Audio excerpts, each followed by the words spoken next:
Chapter 856. Did God Emperor Fuxi ask you to pass this to me? Lin Muyu looked at the ancient book in her hands in astonishment. On it were 5 simple and honest words: shapeless elephant spell. Yes. Scholar Ling Su Hao walked to the edge of the steel wall. The Luo River estuary in the north was lit up by torches. The soldiers were burying the corpses in the Luo River estuary. Otherwise, if the corpses were left to rot, it would cause a plague. Scholar Ling looked at everything that was happening outside calmly. He said softly, "Successor, you are a cultivator with the sovereign persona. The spirits of the world in the 3 realms can only gather 3 sovereign personas at most. You are one of them. The greatest advantage of a person with the sovereign persona is that he can control the divine wheel." That's right. Lin Muyu stood up and nodded with a smile. However, the divine will is also somewhat lacking. Scholar Ling smiled. I know. Every time you use the divine will, you will consume a large amount of divine power. You will almost lose your ability to fight, right? How do you know? This is what His Majesty Celestial Emperor Fuxi told me. Successor, don't forget that there are 3 people with the sovereign persona. One is you, the other is the 7 luminaries Demon Emperor of East Heaven, and the third is Celestial Emperor Fuxi. These words are also what His Majesty asked me to convey to you. Okay, go ahead. Lin Muyu began to listen attentively. Scholar Ling put his hands behind his back and looked extremely elegant. He said, the source of the divine will comes from the purest divine power in the sovereign persona. In essence, it is the power of momentum. This so-called momentum is beyond the 12 laws. It is similar to domains. The momentum of the world, the momentum of the universe, death and rebirth, blooming and falling are all a kind of momentum. The divine wheel is a kind of power that evolves from the forces in the world. It is vigorous and surging. If you use it well, you will definitely be able to forge the invincible 9 cauldrons. As he spoke, Scholar Ling heaved a sigh of relief and said, I have already seen the art of the shapeless elephant. Even though I cannot cultivate it due to my physique, I know a thing or two about it. The so-called shapeless elephant refers to the Dharma of all the heavens. It is the way to win by force. Cultivating the shapeless elephant can help you use the spirit will more effectively. As he spoke, Scholar Ling pointed at the ancient book and smiled. This book came from the heaven beyond heavens, created by the Fuxi heavenly monarch. But in this realm, it's probably just a piece of useless paper to the others, but in the hands of the inheritor, it's a treasure. Okay. Lin Muyu flipped open the book. The handwriting inside was very vigorous and powerful. One could see a person's cultivation from their handwriting. Just by looking at the handwriting, one could see that Fuxi's cultivation was indeed one of the best in the world. There was a table of contents written on the old paper. It was also the 5 levels of the invisible elephant spell: 1 elephant earthly white, 10 elephants punishing the heavens, 100 elephants killing the demon, 1,000 elephants destroying the god, and 10 elephants formless. Scholar Ling seemed to see through his doubts. He smiled and said, the so-called elephant is the manifestation. The first step to cultivating the invisible elephant spell is to break down the divine will that the air has and transform it into the elephant wheel, which is slightly weaker but more powerful. Only after cultivating the elephant will can you be considered to have completed the first step of the invisible elephant spell. However, this cultivation process is very slow.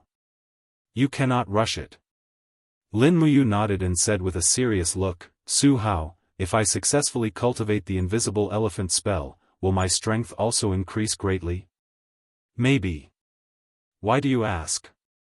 Lin Muyu looked in the direction of the north and said, because there are too many powerful enemies there. If I can't break through to the Divine King realm, I am afraid that I will not be a match for them at all. You also know that Bai Minghuan, the marshal of the Tianji Empire, is a god emperor.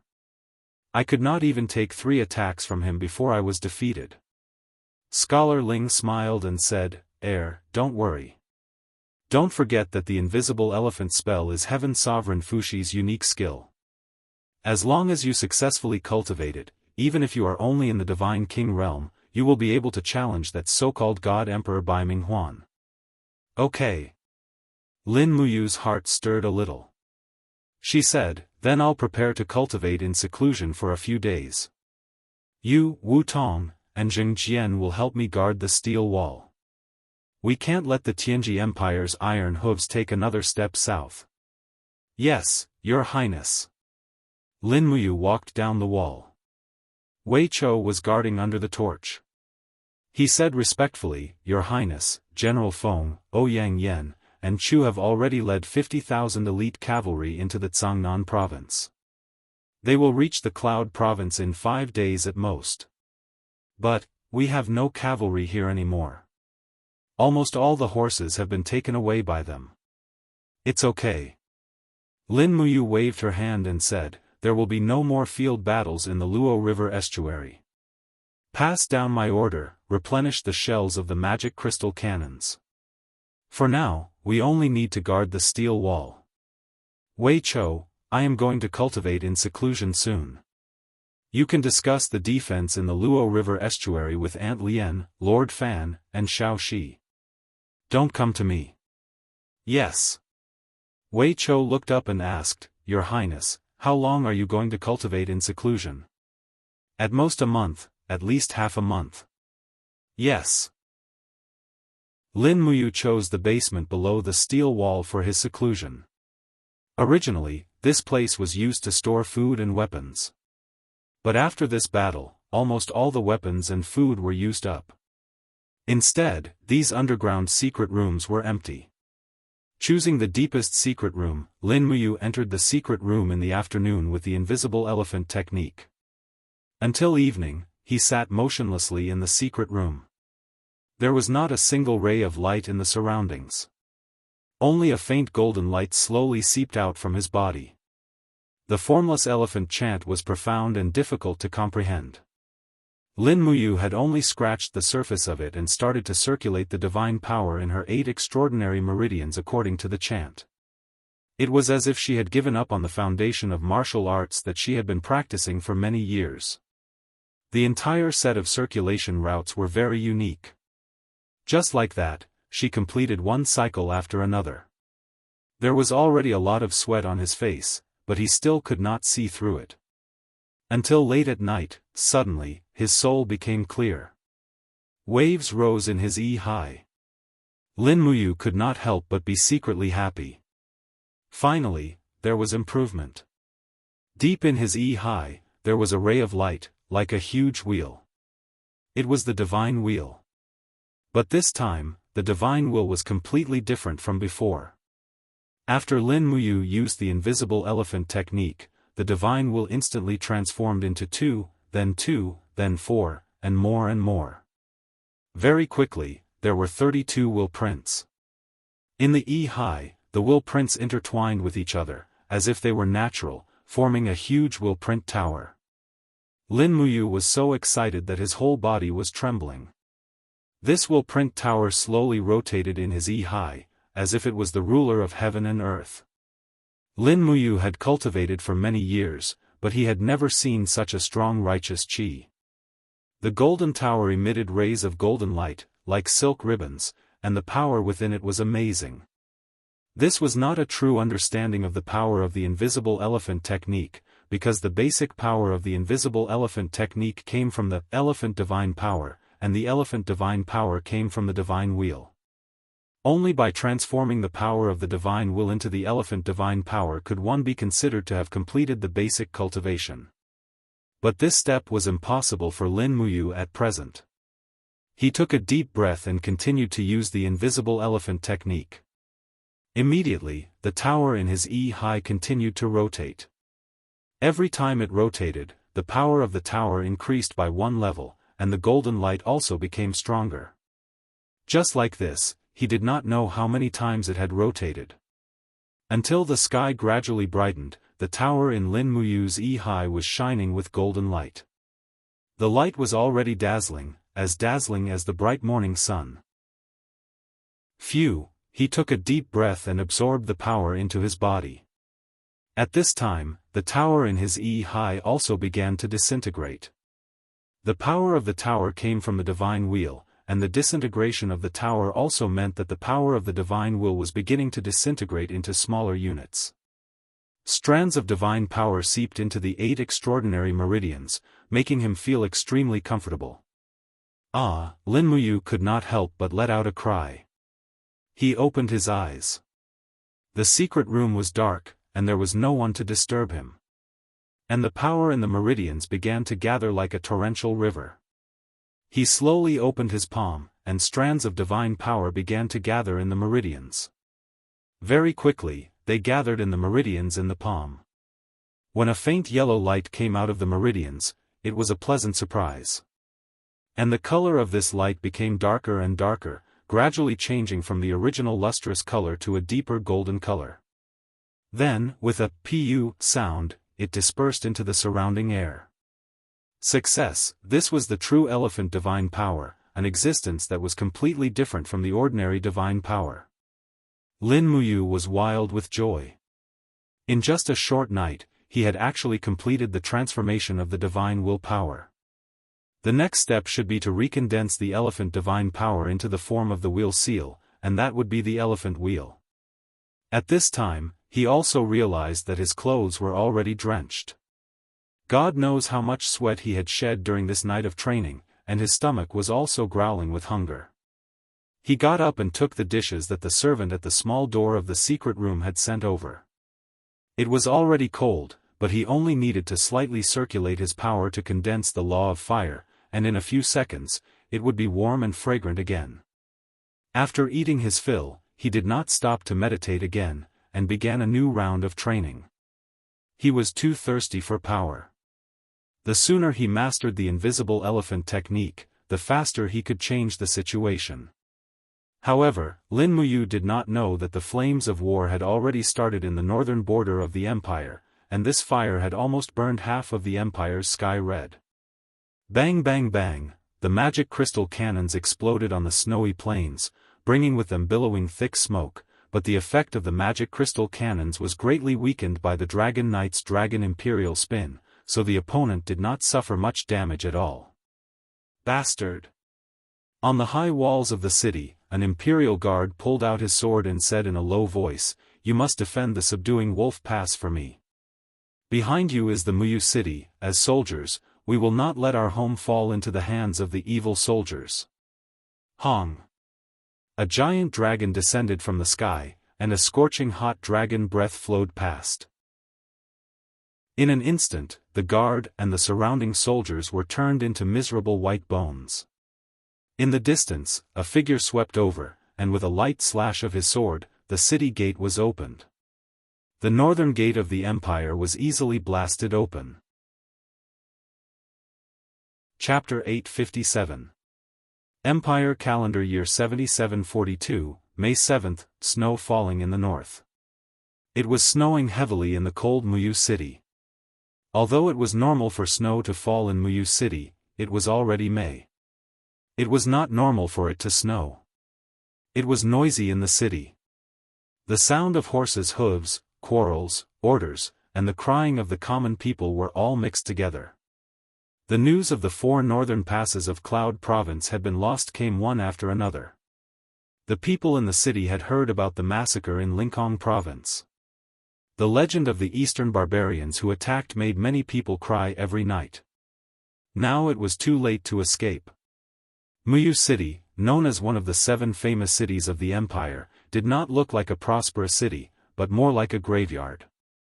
On the city wall, snow was falling, and the snowflakes fell on the shoulder armor. Luo Xian brushed the snow off her shoulder and put her hand on her sword.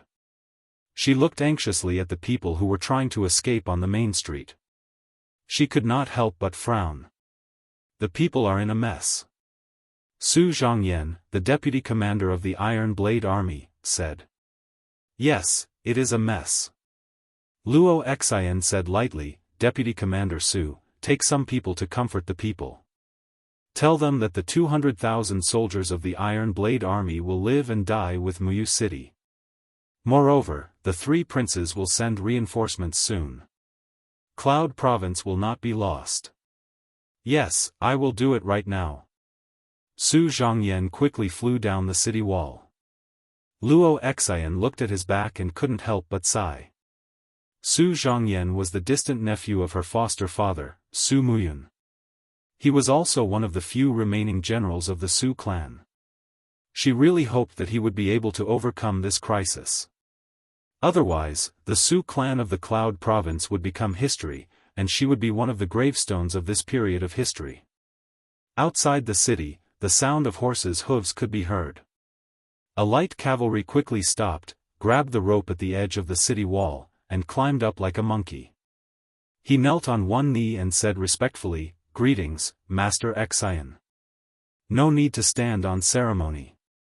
Is there any news?" "Yes." The cavalry said in a low voice, "They are already 50 miles away. There are at least 100,000 people, and there are about 50 dragon knights. There is an endless stream of people behind them. I cannot count them clearly. In addition, I saw another army of a different race." "Whose army?" "Northern Desert Wolf soldiers." "What?" Luo Xian's body trembled slightly. "Are you saying that the wolf soldiers of the Northern Desert are with the people of the Empire of Tianji?" "Yes." The cavalryman frowned and said, "After the Long Ji army annihilated the demon race in the northern polar region, they disappeared without a trace for nearly half a month. This subordinate guessed that during this half a month, they must have annihilated the Northern Desert while waiting for reinforcements. Now it seems that the Northern Desert has already surrendered to the Tianji Empire, otherwise those wolf soldiers would not listen to the Tianji Empire's orders. A bunch of fence-sitters." Luo Xian punched the battlements hard, causing the broken stones to fly in all directions. She said angrily, "Damn the Northern Desert. Every year, we send them so many gold and silver gifts, brocades and satin, but they surrender to the kingdom of Tianji so easily. Damn it! If I had known this, I would have asked for permission to go to the Northern Desert and uprooted them." As he said this, he paused to calm down and said, "How many wolf soldiers did you see?" "I couldn't tell at first glance, but they covered the entire wandering plain. If I'm not mistaken, the number of wolf soldiers is at least over 100,000. These beasts have burned, killed and looted along the way. Our 4 states and 23 counties in the north have been deeply harmed. Wherever the wolf soldiers went, there was devastation and countless casualties." Luo Xian trembled with anger. She closed her eyes and said to the sky, "Father, Luo Xian has let you down. I can't believe I couldn't protect your people. I'm too useless." As she said this, Luo Xian shook her robe sleeves and turned to the group of generals behind her. She shouted in a low voice, "Pass down my order. Prepare for war. We would rather die than surrender." "Yes, father." Everyone knelt down on one knee, looked up at Luo Xian and said in unison, "We pledge our lives to serve our country. As long as the city lives, we live. If the city falls, we die." At dusk, the snow was getting heavier and heavier. It fell to the ground like goose feathers, making a rustling sound. Outside the Twilight City, more and more troops were gathering. They did not face any resistance and did not show any signs of attacking the city. They just set up a few hundred camps far away from the Twilight City, surrounding the city so tightly that not even a drop of water could pass through. Tonight, it seemed like the Long Ji army did not intend to attack the city. Inside the tent, snow was constantly falling from the entrance of the tent, and a bonfire inside the tent was providing warmth for everyone. On the bonfire, there was a roasted cow that was about to be cooked, and it was sizzling with oil. A middle-aged general sat on the commander's seat. He was wearing a commander's armor. He was the commander of the Long Ji army, Fang Lan. Another seat was arranged for him to sit on the same level. It was none other than the Dragon Rider General, Lin Tongtian. Below the commander's seat were a few deputy commanders of the Long Ji army and captaincy.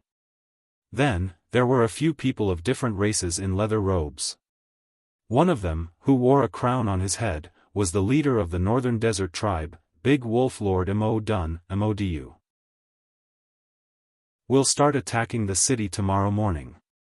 Fang Lan took the warm wine from the maid and smiled. The Twilight City is an important city of the Qin Empire. It is rich and sturdy. It is known as one of the 7 famous cities. The general guarding the city is Luo Xian, the adopted son of Su Muyun. It is said that he is also a famous general of the Qin Empire.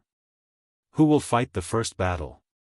The group of captaincy of the Long Ji army was solemn. No one said a word. Fang Lan smiled and said, "Great Wolf Lord Maodun, you are the chief of the wolf tribe of the Northern Desert and an ally of our empire of Tianji. Since we have made an agreement, it is time for your tribe to fulfill it. Why don't you let your 150,000 wolf soldiers be the first to attack Muyu City? What do you think, Great Wolf Lord Maodun?" Maodun was slightly stunned. A few of his subordinates were also shocked and unwilling. After a few seconds, Maodun bowed respectfully and said, "Lord Fang Lan, we, the wolf soldiers, have come from afar. We are not used to the climate here. Besides, many of us have not had a full meal for many days. Why don't you let your army attack first? We will be ready after some rest." "Is that so?" Fang Lan smiled faintly. "I heard that the tribes of the Northern Desert graze in the summer and fall and raid in the spring and winter. You must be having a hard time. Look at the vast farmlands around the Twilight City. If we can make it the fiefdom of your wolf soldiers, you can farm here. You can also have the women of the Central Plains to warm your tents. How great would that be?" Maodun clenched his teeth and remained silent. Fang Lan continued, "Since the Northern Desert Wolf Tribe has decided to serve the Tianji Empire, why are you hesitating? Big Wolf Lord Maodun, I promise that if you can take down the Twilight City, I will give this city to you. I will also give you half of the 14 prefectures of the Cloud Province as a reward. What do you think?" Maodun was shocked. The Northern Desert had been coveting the Cloud Province for thousands of years. How tempting was that? But Maodun also knew that the person guarding the city was the famous general of the empire, Luo Xian. The 200,000 steel blade army under him was the main force of the empire. How could his 150,000 wolf soldiers take over the Twilight City from Luo Xian? Give me an answer. Lin Tongtian seemed a little impatient. He said, "Don't let the Tianji Empire think that our ally is useless. You can't do anything and only know how to waste food." Maodun clenched his teeth. "I will go. My 150,000 wolf soldiers will attack the city with me, but you must provide us with siege weapons. In addition, you must let my wolf soldiers eat their fill. Even if I have to let them die, I will let them die with a full stomach. Don't worry about that." Fang Lan smiled. "Someone, send an order to the supply department to slaughter cattle and sheep. Let the wolf soldiers eat their fill tonight. Tomorrow morning will be the time for them to fight the enemy." "Yes, Commander." Maodun's face was livid. He didn't say anything else. Late at night, deep in the wolf soldiers' camp, inside the main tent of the big wolf camp, Maodun didn't say anything. He looked very old. The generals' faces were also pale. One of them said, "Great Wolf Lord, the walls of the Twilight City are more than 20 meters tall. The soldiers and food in the city are good. They also have those terrifying cannons that can spit fire. If we attack the city rashly, we will be sending our wolf soldiers to their deaths. Humph, the people of the Tianji Empire deserve death. They are just using the wolf soldiers to waste the cannons in the city. The Tianji Empire only treats us as a tool. When did they ever treat us as an ally?" Maodun said calmly, I know. There's no need to say any more. We will attack the city tomorrow morning. Let the 1st and 3rd Battalion attack until noon. If they can't take the city by then, retreat. If we lose more than 50,000 people, retreat as well. Then what do we tell Fong Lan? Humph. A cold light flashed in Mao Duan's eyes as he said, "We wolves are wolves, and Fong Lan only treats us like dogs." Don't worry, Fong Lan only has 150,000 soldiers. After they take over a city, they will need to leave people to defend it, and we wolf soldiers are the best defenders. If Fong Lan isn't stupid, he won't just watch as 150,000 wolf soldiers go to their deaths. Yes, I understand. Sleep early. Tomorrow is the day we go into battle. Mo Dun's face was cold. He said, "One day, I will make Fong Lan and Lin Tongtian regret this." The next morning, the snow finally stopped. When the morning light shone on the snow-covered city of Muyu City, the conch horn sounded in the distance. Dense numbers of wolf soldiers pushed the siege equipment straight towards the city wall. A great battle was about to break out. Clang! Luo Xian pulled out her sword. She shouted, "Prepare for battle." The people on the city walls started to get busy. The archers quickly drew their arrows. The magic crystal cannons started to calibrate. They aimed at the preset positions below the city walls. They were just waiting for the enemy to enter their firing range. The wolf soldiers held a round shield in one hand and a curved blade in the other. They were covered in fur armor. They roared and hit the round shields with their curved blades. The clanging sounds echoed through the sky. Chapter 858. At dusk, the siege lasted for an entire day.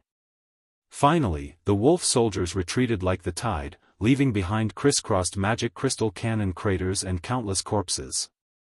Pillars of smoke rose into the sky, but the Long Ji army camp in the distance was indescribably quiet.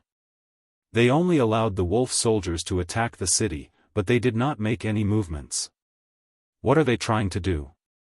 Luo Xian punched the battlement of the city wall, causing the snow to fly.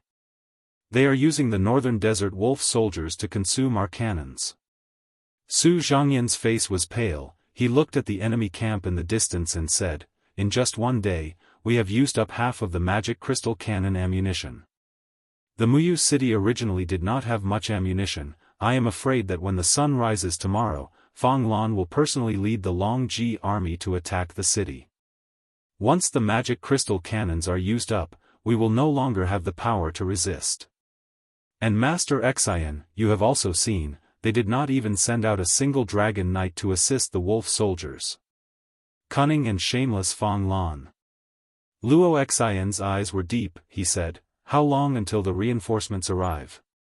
"Not long ago, we received a letter saying that His Highness Feng Jixing is leading 50,000 cavalry at full speed, but the mounts need to rest, and there are no replacement horses along the way, so the speed is rather slow, and the snow is blocking the way into the Tianshu province, so it will take about 3 days to reach the Muyu city." 3 days. Luo Xian was at a loss. Can we hold on for more than 3 days? Do your best. We have 200,000 elite steel blade army. There is no reason for us to sit and wait for death. Yes, there is no reason for us to sit and wait for death. Luo Xian clenched his fist, his eyes shot out a ray of light. He said, "Pass down the order. Just say that Feng Jixing and Lin Muyu are leading 200,000 troops to reinforce the Muyu city. They will arrive in 2 days. Let the soldiers defend the city with all their might. Once the two highnesses arrive, the Tianji Empire will definitely collapse without a fight." Yes, this subordinate understands. Tianshu Province, Meizhou, Fairy Lake. The sound of hooves could be heard as rows of cavalrymen with purple flower emblems on their chests galloped past the lake. Their vigorous figures were reflected in the lake water. These were the last elite cavalrymen of the empire. Feng Jixing urged his horse forward slowly, followed by Zhang Wei, Luo Yu, and the other deputy commanders of the imperial army. "What lake is this?" he asked suddenly. "Your Highness, it is the northern shore of the Fairy Lake," Luo Yu said respectfully. Fairy Lake?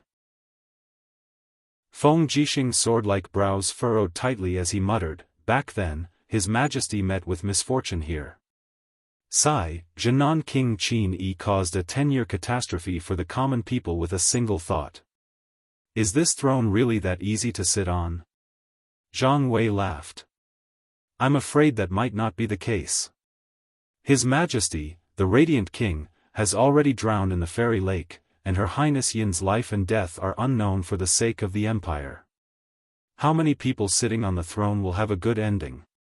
Taking out a crumpled map from his pocket, Feng Jixing glanced at it and said, pass down the order to speed up the march. I'm afraid that the Tianji Empire's soldiers are already attacking Muyu City. Yes, Luo Yu nodded. This subordinate will pass down the order to the front army to speed up. Don't mess up the formation. Feng Jixing had always been prudent when it came to using troops. He pondered for a moment and said, maintain the center army as the core. The front, back, left, and right armies must surround and protect each other. Every direction must send out 15 scouts to investigate. Do not act rashly at any time. Yes, this subordinate understands. Luo Yu's eyes were full of admiration.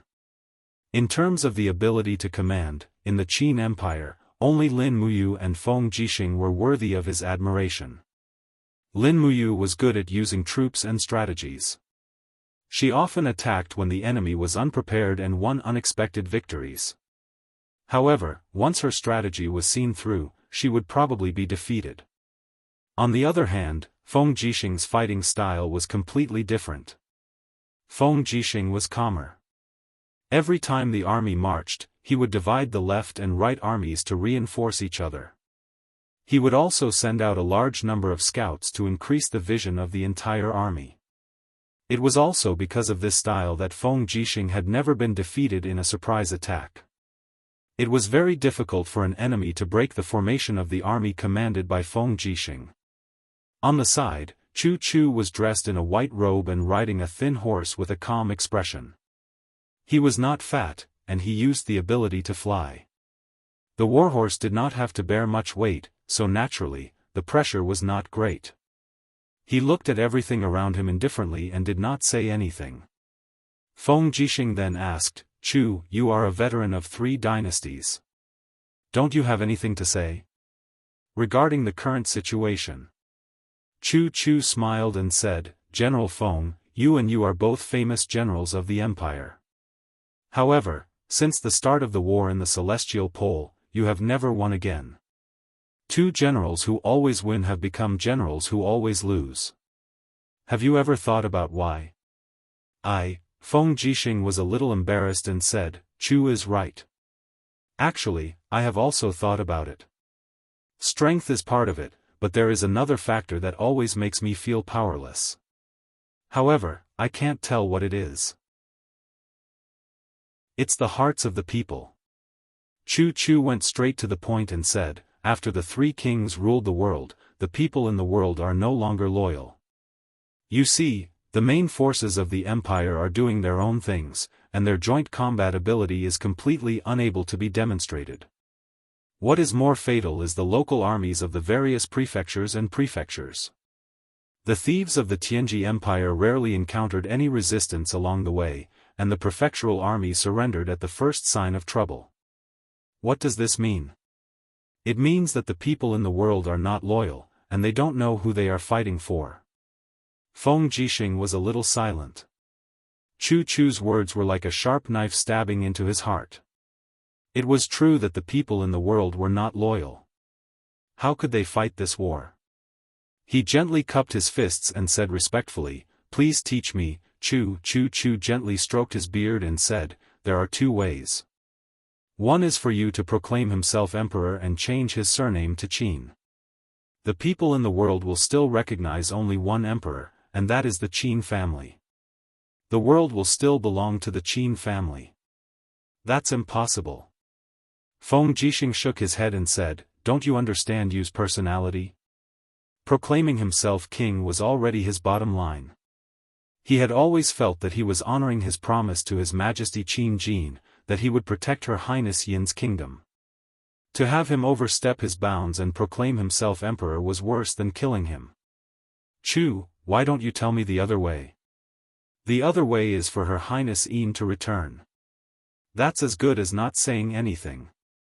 Feng Jixing laughed bitterly and said, if Her Highness Yin can return, Feng Jixing, I'm willing to exchange my life for her ruling the world. But no one knows where Her Highness Yin is.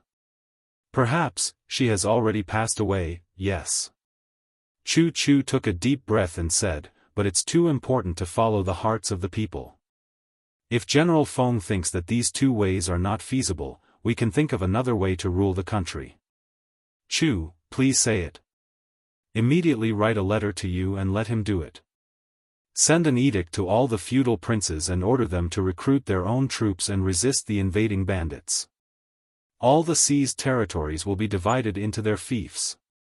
All the armies of the Qin Empire will change their names and call themselves the Qin Army. Let them know that they are the army of the Qin family. The names of those who died in battle will be listed on the national monument. Allow the feudal princes to recruit troops. Feng Jixing was startled. Countless thoughts flew through his mind and he said, this method is feasible, but, if the feudal princes are allowed to recruit troops, I'm afraid that it will be difficult to clean up the Tianji Empire even after we destroy it. The feudal princes are ambitious. If we let them have troops and become stronger, it will be difficult for us to control them. Chu Chu smiled and said, this is better than the Qin family being destroyed, right? Feng Jixing also smiled and said, okay, I understand. Write a letter and send it to you. Let him, the king of Qin, handle this matter.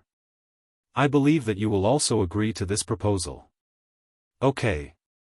Chu Chu took a deep look at the north and said, the three major provinces of the empire, Yunzhong, Tongtian, and Linкong, have been invaded by bandits. In the blink of an eye, we have lost nearly 30 provinces. If we can't make good use of the local armies of the various provinces, it will indeed be difficult to resist the powerful bandits. Okay, I understand. After writing the letter, a messenger bird flew straight to the east, which was the direction of Winter Frost City. It seemed that the future of the entire Qin Empire was also tied to the wings of this small messenger bird. Soon after, a messenger came galloping with a flustered look on his face. He held the letter in his hand and said loudly, Your Highness Prince Xian, a letter written by Duke Luo Xian of Twilight Rain City. Give it to me. Feng Jixing reached out and grabbed the letter. He opened it and read it carefully. His expression changed dramatically. What's wrong, Your Highness? Zhang Wei and Luo Yu asked at the same time. Twilight Rain City is surrounded on all sides. There are 150,000 Long Ji army and 150,000 wolf soldiers surrounding the city. In addition, there are no less than 100 dragon knights helping them. Most of the dragon knights from the Battle of the Luo River estuary have already gone to reinforce the Long Ji army. Zhang Wei held the hilt of his sword and said, then let's speed up. Maybe we can reach Twilight Rain City in a day and a half. It's not too late. Luo Xian has 200,000 steel blade soldiers. They won't be killed in a few moves. As long as we are fast enough, we should be able to catch up. When the time comes, we can coordinate from the inside and outside and kill the Long Ji army. It's too late. Feng Jixing shook his head and said, we can't even fight our way in. Moreover, we may be ambushed by the bandits outside. Moreover, we don't have any magic crystal crossbows. The number of dragon knights is enough to destroy us. Then what should we do? Zhang Wei was shocked. Feng Jixing gritted his teeth and took out the crumpled map again. He said resolutely, order everyone to drop their armors and supplies and advance at full speed. We will go around Twilight Rain City. We must reach Wolf Subduing Pass in 2 days and take it down. Attack Wolf Subduing Pass? Zhang Wei was shocked. Then we don't want Twilight Rain City anymore? We don't care about Luo Xian's life. Luo Yu laughed at the side. Your Highness has a brilliant plan. Attacking wolf-subduing pass might save Twilight Rain City. Zhang Wei was confused. What are you talking about? I don't understand at all.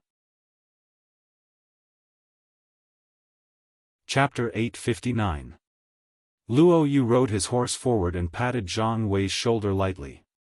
He smiled and said, "Don't think about it if you don't understand. Hurry up and urge the army to enter Cloud Province before nightfall. We must reach Wolf-subduing Pass within 2 days." All right. Zhang Wei held his steel saber and thought for a while, but he was still confused. He immediately shouted, "Brats, don't be lazy. Hurry up and march faster. We must enter the Cloud Ridge before nightfall. Otherwise, I will beat your butts into mush." As he spoke, Zhang Wei was still unwilling to give up. He urged his horse to catch up and said, "Luo Yu, don't keep me in suspense. Tell me quickly, what's going on with His Highness's strategy? Why are we attacking Wolf-subduing Pass instead of Muyu City? It's very simple. But if I tell you, you owe me a meal of dog meat and wine. How about that?" All right. Hurry up and tell me, you brat." Ha ha ha. Luo Yu laughed heartily, then raised his hand and drew a circle in the air. He said, "The map of Cloud Province is like this. The entire Cloud Province is surrounded by Cloud Ridge, like a huge wash basin. There is only one exit north of this wash basin, and that is Wolf-subduing Pass. This Wolf-subduing Pass was originally built for the Northern Desert Wolf tribe, but now it has become the northern gate of Cloud Province. Old Zhang, think about it. If we attack Wolf-subduing Pass and close the gate, what will happen to the hundreds of thousands of Long Ji soldiers deep inside Cloud Province?" Zhang Wei's eyes lit up. "You mean, this is equivalent to closing the gate and beating the dogs?" "Yes." Luo Yu nodded and smiled. "As long as we take down the Wolf-subduing Pass and cut off their route of retreat and food supply, it will create a strong sense of claustrophobia for the Wolf soldiers and the Long Ji army. Any expeditionary force is most afraid of this kind of situation where their route of retreat is cut off. As long as that bastard Fong Lan is not stupid, he will definitely send a large number of troops to take down the Wolf-subduing Pass. We can then make use of the mobility of the cavalry to lead them around the world of ice and snow in the northern region. Going back and forth, even if he does not die of exhaustion, he will starve to death. On one hand, we can solve the siege of Muyu City, and on the other hand, we can eliminate this group of eastern barbarians who entered Yunzhong province without any bloodshed." Zhang Wei was filled with admiration. He gave a thumbs up and said, "Luo Yu, you're really full of tricks. Tell me, why can't I, old Zhang, think of this method? Both you and Prince Xian are really full of evil ideas, able to think of all sorts of ideas." "Humph," Luo Yu glared at him and said, "If it were you, what kind of strategy would you think of?" "Me?" Zhang Wei thought about it and said, "Directly kill our way over and kill all the barbarians of Tianji Nation. Kill their entire families and f*ck their women.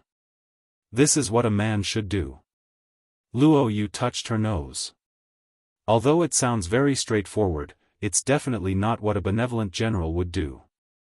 You can say these things to me, but don't ever tell Prince Xian or His Highness Prince Qin. Otherwise, they'll definitely give you 5,000 lashes and give you a quick death." Zhang Wei grinned. "Don't mention it.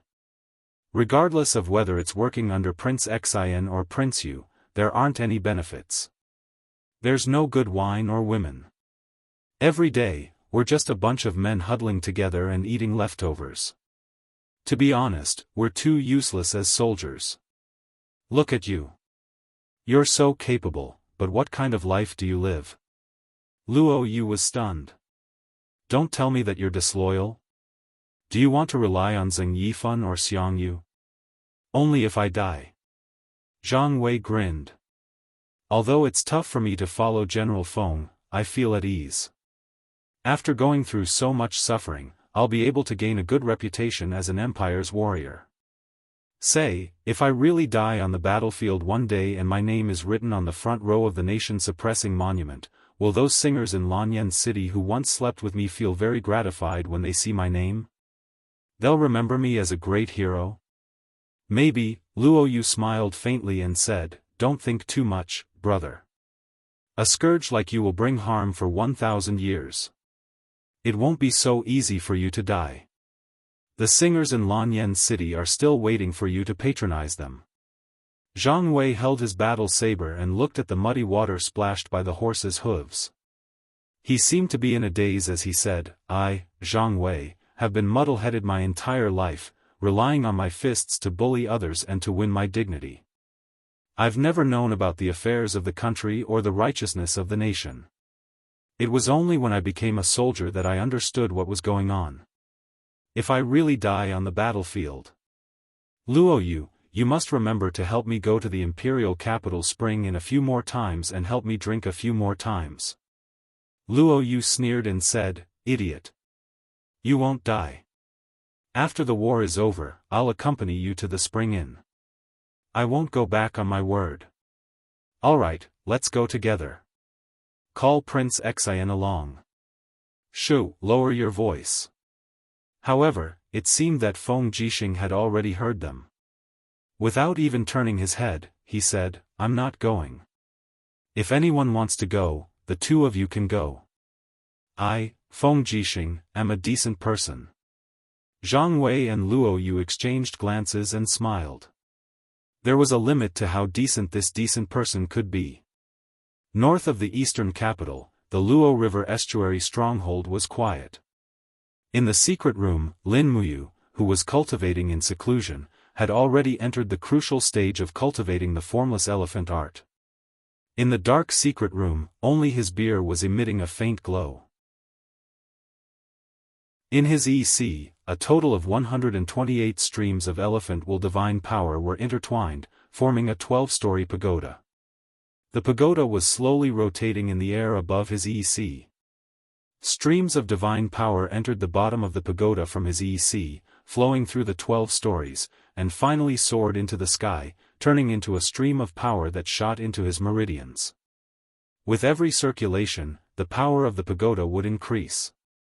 After 128 circulations, finally, Lin Muyu slowly opened his eyes.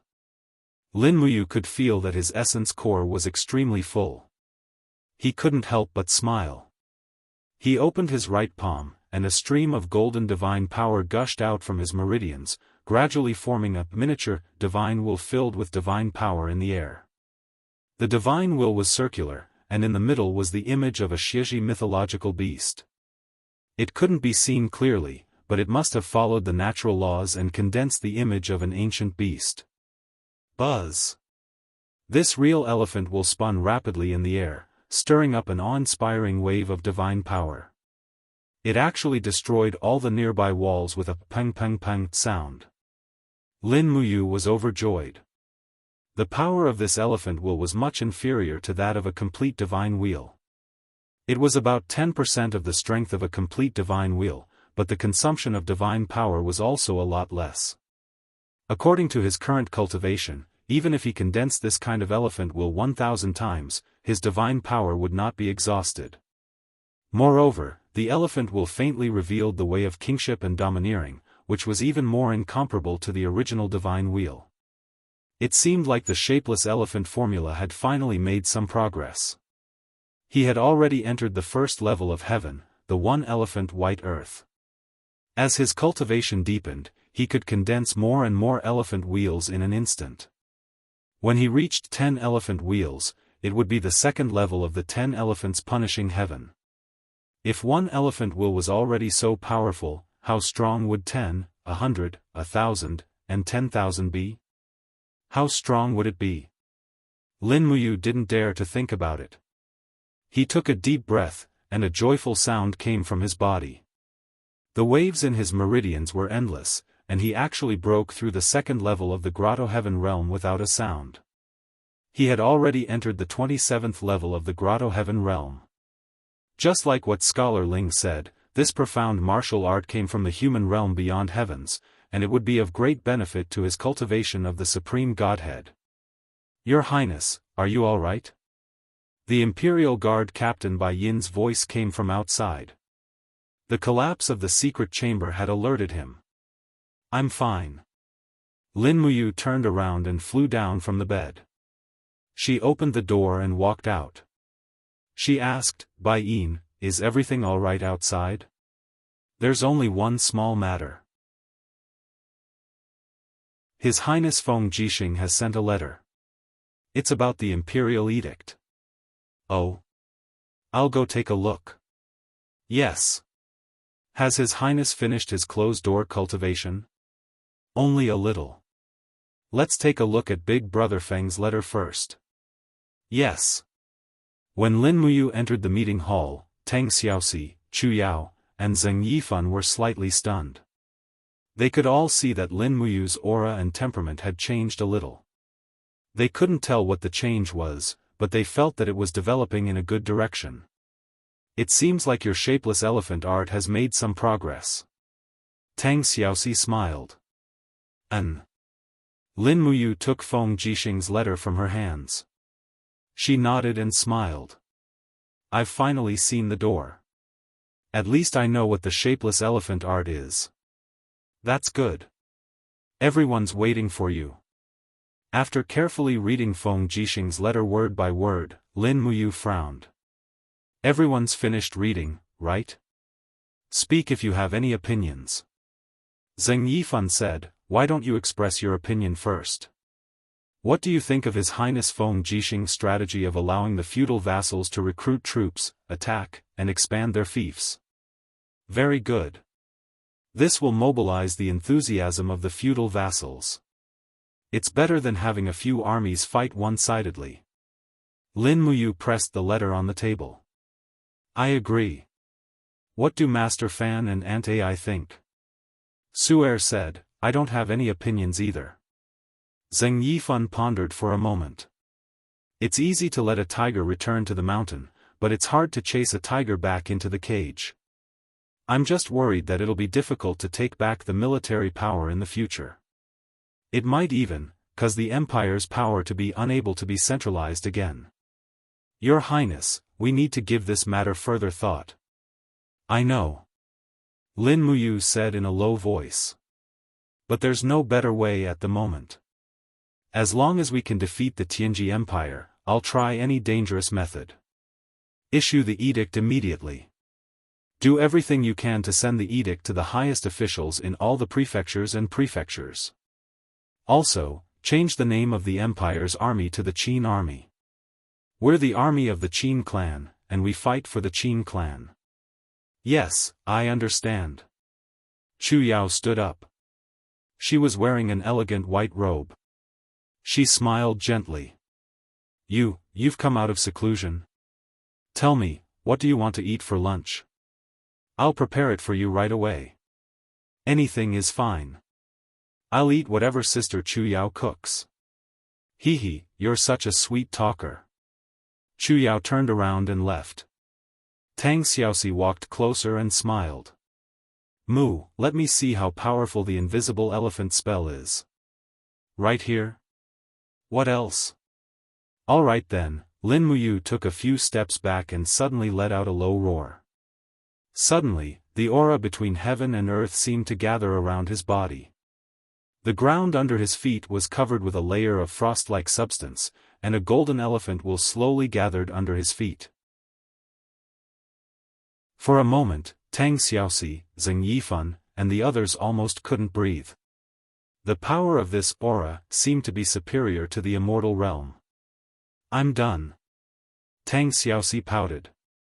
Lin Muyu dispersed his power. Immediately, everyone heaved a sigh of relief. Zheng Yifan remained silent. Many years ago, with Lin Muyu's cultivation, he probably couldn't even block one of his fingers. But now, if Lin Muyu were to use his full power, he probably wouldn't even be able to block 3 of her attacks. Time had changed too quickly. Chapter 860. In the western divine realm, ancient stone pillars pierce through the clouds, surrounded by mountains and seas of fog. Such a paradise could only be found in the divine realm. When the first rays of the morning sun pierced through the clouds and landed on the ground, the angel-level experts spread their wings and flew into the sky above the palace. They were silent, allowing the morning light to seep into their bodies, absorbing and refining the precious light energy. Morning training was one of the traditions of the Western divine realm. The morning sun contained the purest energy. 2 hours of training in the morning was equivalent to 6 hours of training in the rest of the day. They never slacked off. On the high spirit mountain, a few people stood above the clouds, looking down at the illusions formed by the sea of clouds. However, the fog kept dissipating, unable to condense into a true form.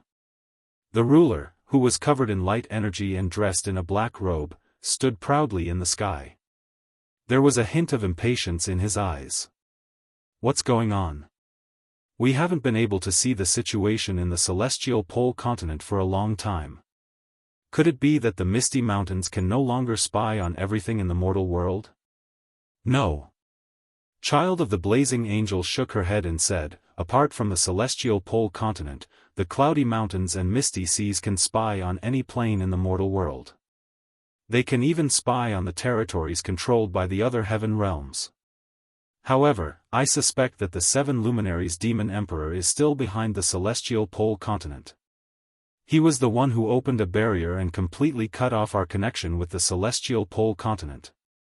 It's the 7 luminaries demon emperor again. There was a chill in Claude's voice as he said, since we've already made a divine pact, he shouldn't have done such a dirty thing. Now, we don't even know what happened in the celestial pole continent. What should we do? That's right. We originally planned to choose 10 cultivators with good aptitudes from the celestial pole continent to ascend to the divine realm and join the angel corps. Now, it seems like we can only put this plan on hold. But don't worry, Lord Ruler. The celestial pole continent has hundreds of god-level experts, but there are only a few in the shattered cauldron realm. Moreover, we've sent Sheen, Dola, and the battle angel team to the mortal world. We can win this battle even with our eyes closed, right? Eva consoled. Perhaps. Claude's brows knit together tightly as he gazed at Shi Yan and said, Shi Yan, why aren't you saying anything? Shi Yan looked at the sea of clouds, her body surrounded by holy light. She said thoughtfully, I'm wondering if Dora has already made a move on Sheen. You? What do you mean by this? Claude asked indifferently. Shi Yan smiled faintly and said tacitly, perhaps I'm thinking too much. Dora has deep hatred for Sheen, and it's clear that she wants to replace him. Once she's out of our sight, Dora can do whatever she wants. We won't be able to stop her.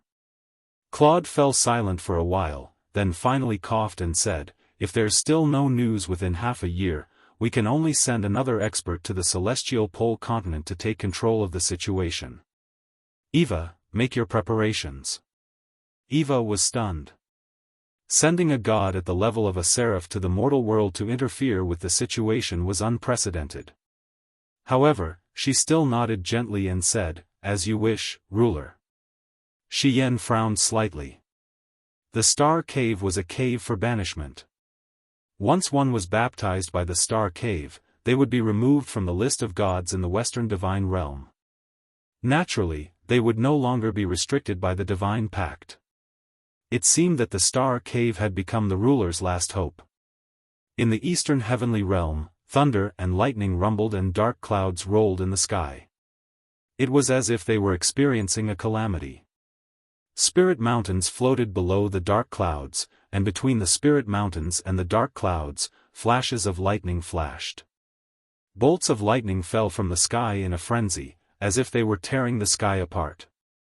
The power of the lightning seemed to be attracted, as strands of it attached to a horizontal plane, then disappeared without a trace, as if it had been consumed. If one looked closely, it wasn't difficult to discover that there was actually a figure in the midst of the lightning bolts. It was a tall and handsome figure wearing a mighty scarlet cloak. In his hand was an axe that was flashing with lightning and floating golden characters. At this moment, the tip of the axe was constantly drawing in the divine thunder of the 9 heavens, and half of the handle of the axe had seeped into nothingness.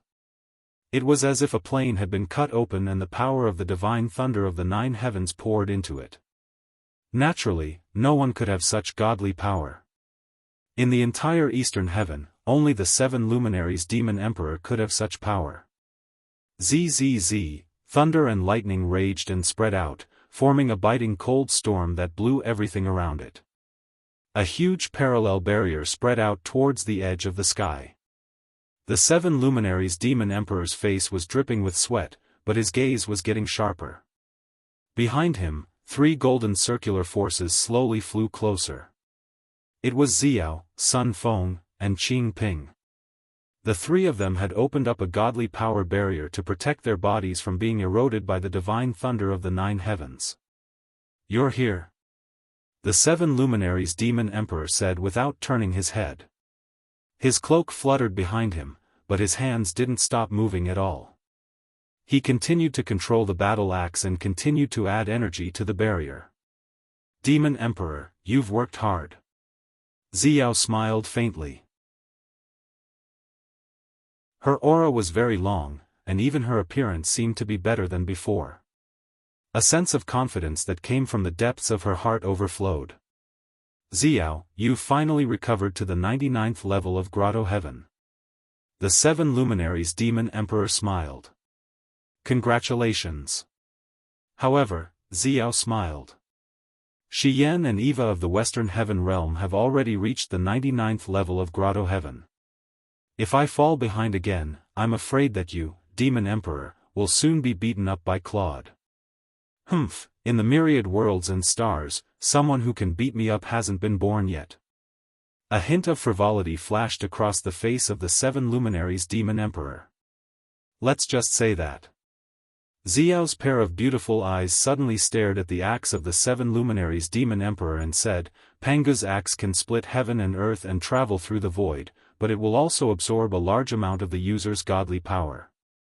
Demon Emperor, do you really want to rely on Panga's axe to block the connection between the Western Divine Realm and the Celestial Pole Continent?" "I have no other choice." The 7 luminaries Demon Emperor said faintly, "You is my brother and also the strongest helper for my future battle against the Western Divine Realm and the Northern Heaven Realm. I definitely can't let you die in the Shattered Cauldron Realm just like that. I'm helping him through this crisis, and also helping myself through it." I believe that Xiao has also seen that the gods of the sky beyond skies have also made a move. "That's right." Xiao smiled lightly. "Fortunately, the person that the sky beyond skies Heavenly Emperor Fuxi is helping is you. This kid's luck is really extraordinary. He's probably the only person in the entire 3 realms who can obtain the inheritance of the Heavenly Emperor Fuxi's absolute art." "That's right." The 7 luminaries Demon Emperor's gaze was deep as he said, "But from this matter, it can also be seen that the sky beyond skies is also not peaceful. Perhaps the dispute between the ancient gods of the sky beyond skies has already begun. Otherwise, Fuxi wouldn't have started to nurture his own successor. This kid Yu is talented and has the disposition of a sovereign. If I were Fuxi, I would also choose him to be my successor. In the end, you chose him to be your brother. Let's not talk about this. Xiao, I want you to do something for me." "Demon Emperor, please speak." "Your subordinate will naturally do as you say. The 10 great divine artifacts of the East Heaven are scattered in the eastern wastelands. They are either buried deep underground or in the hands of peerless experts.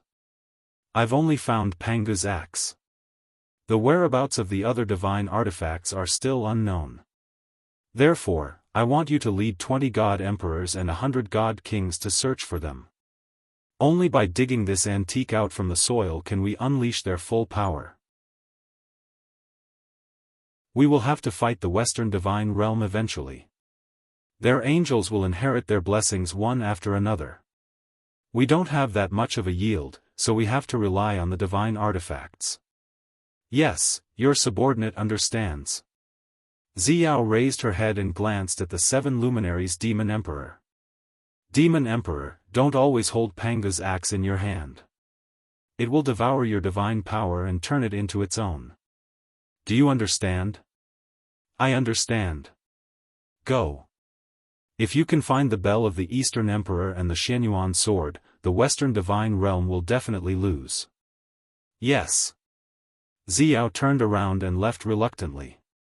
Her pink fists were tightly clenched.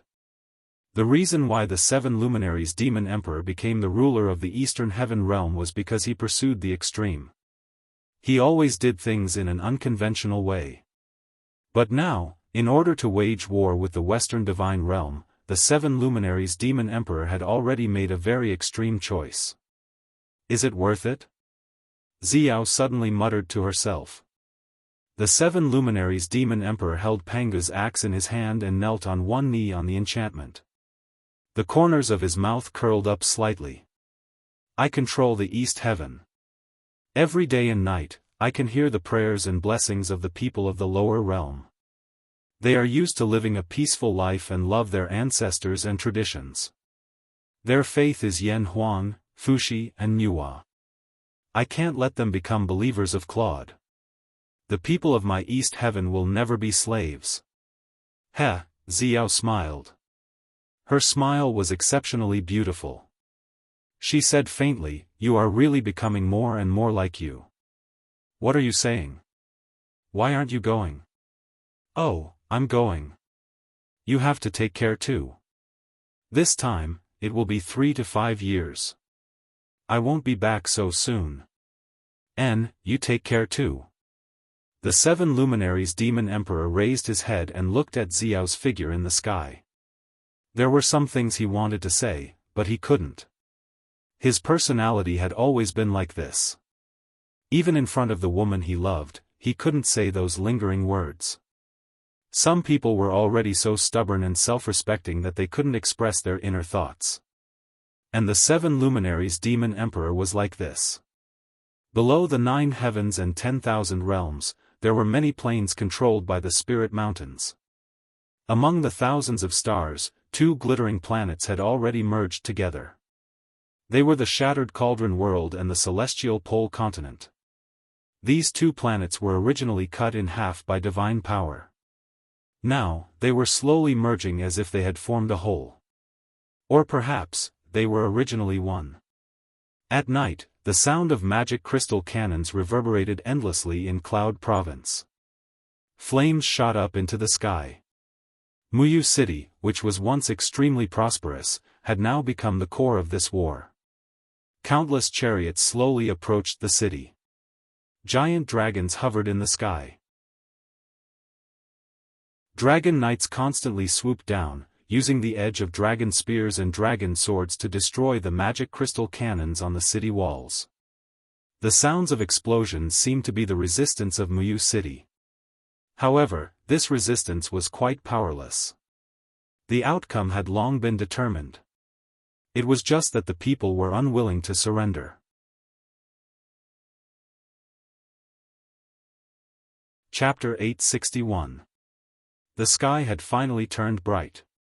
The walls of Muyu City were filled with corpses. Almost 70% of the magic crystal cannons had been destroyed. However, the good news was that Long Ji's army had retreated once again. They had also suffered heavy losses. They had even lost a few dragon knights. In the chaotic artillery fire, even a god could not protect himself. Luo Xian was covered in dust and blood.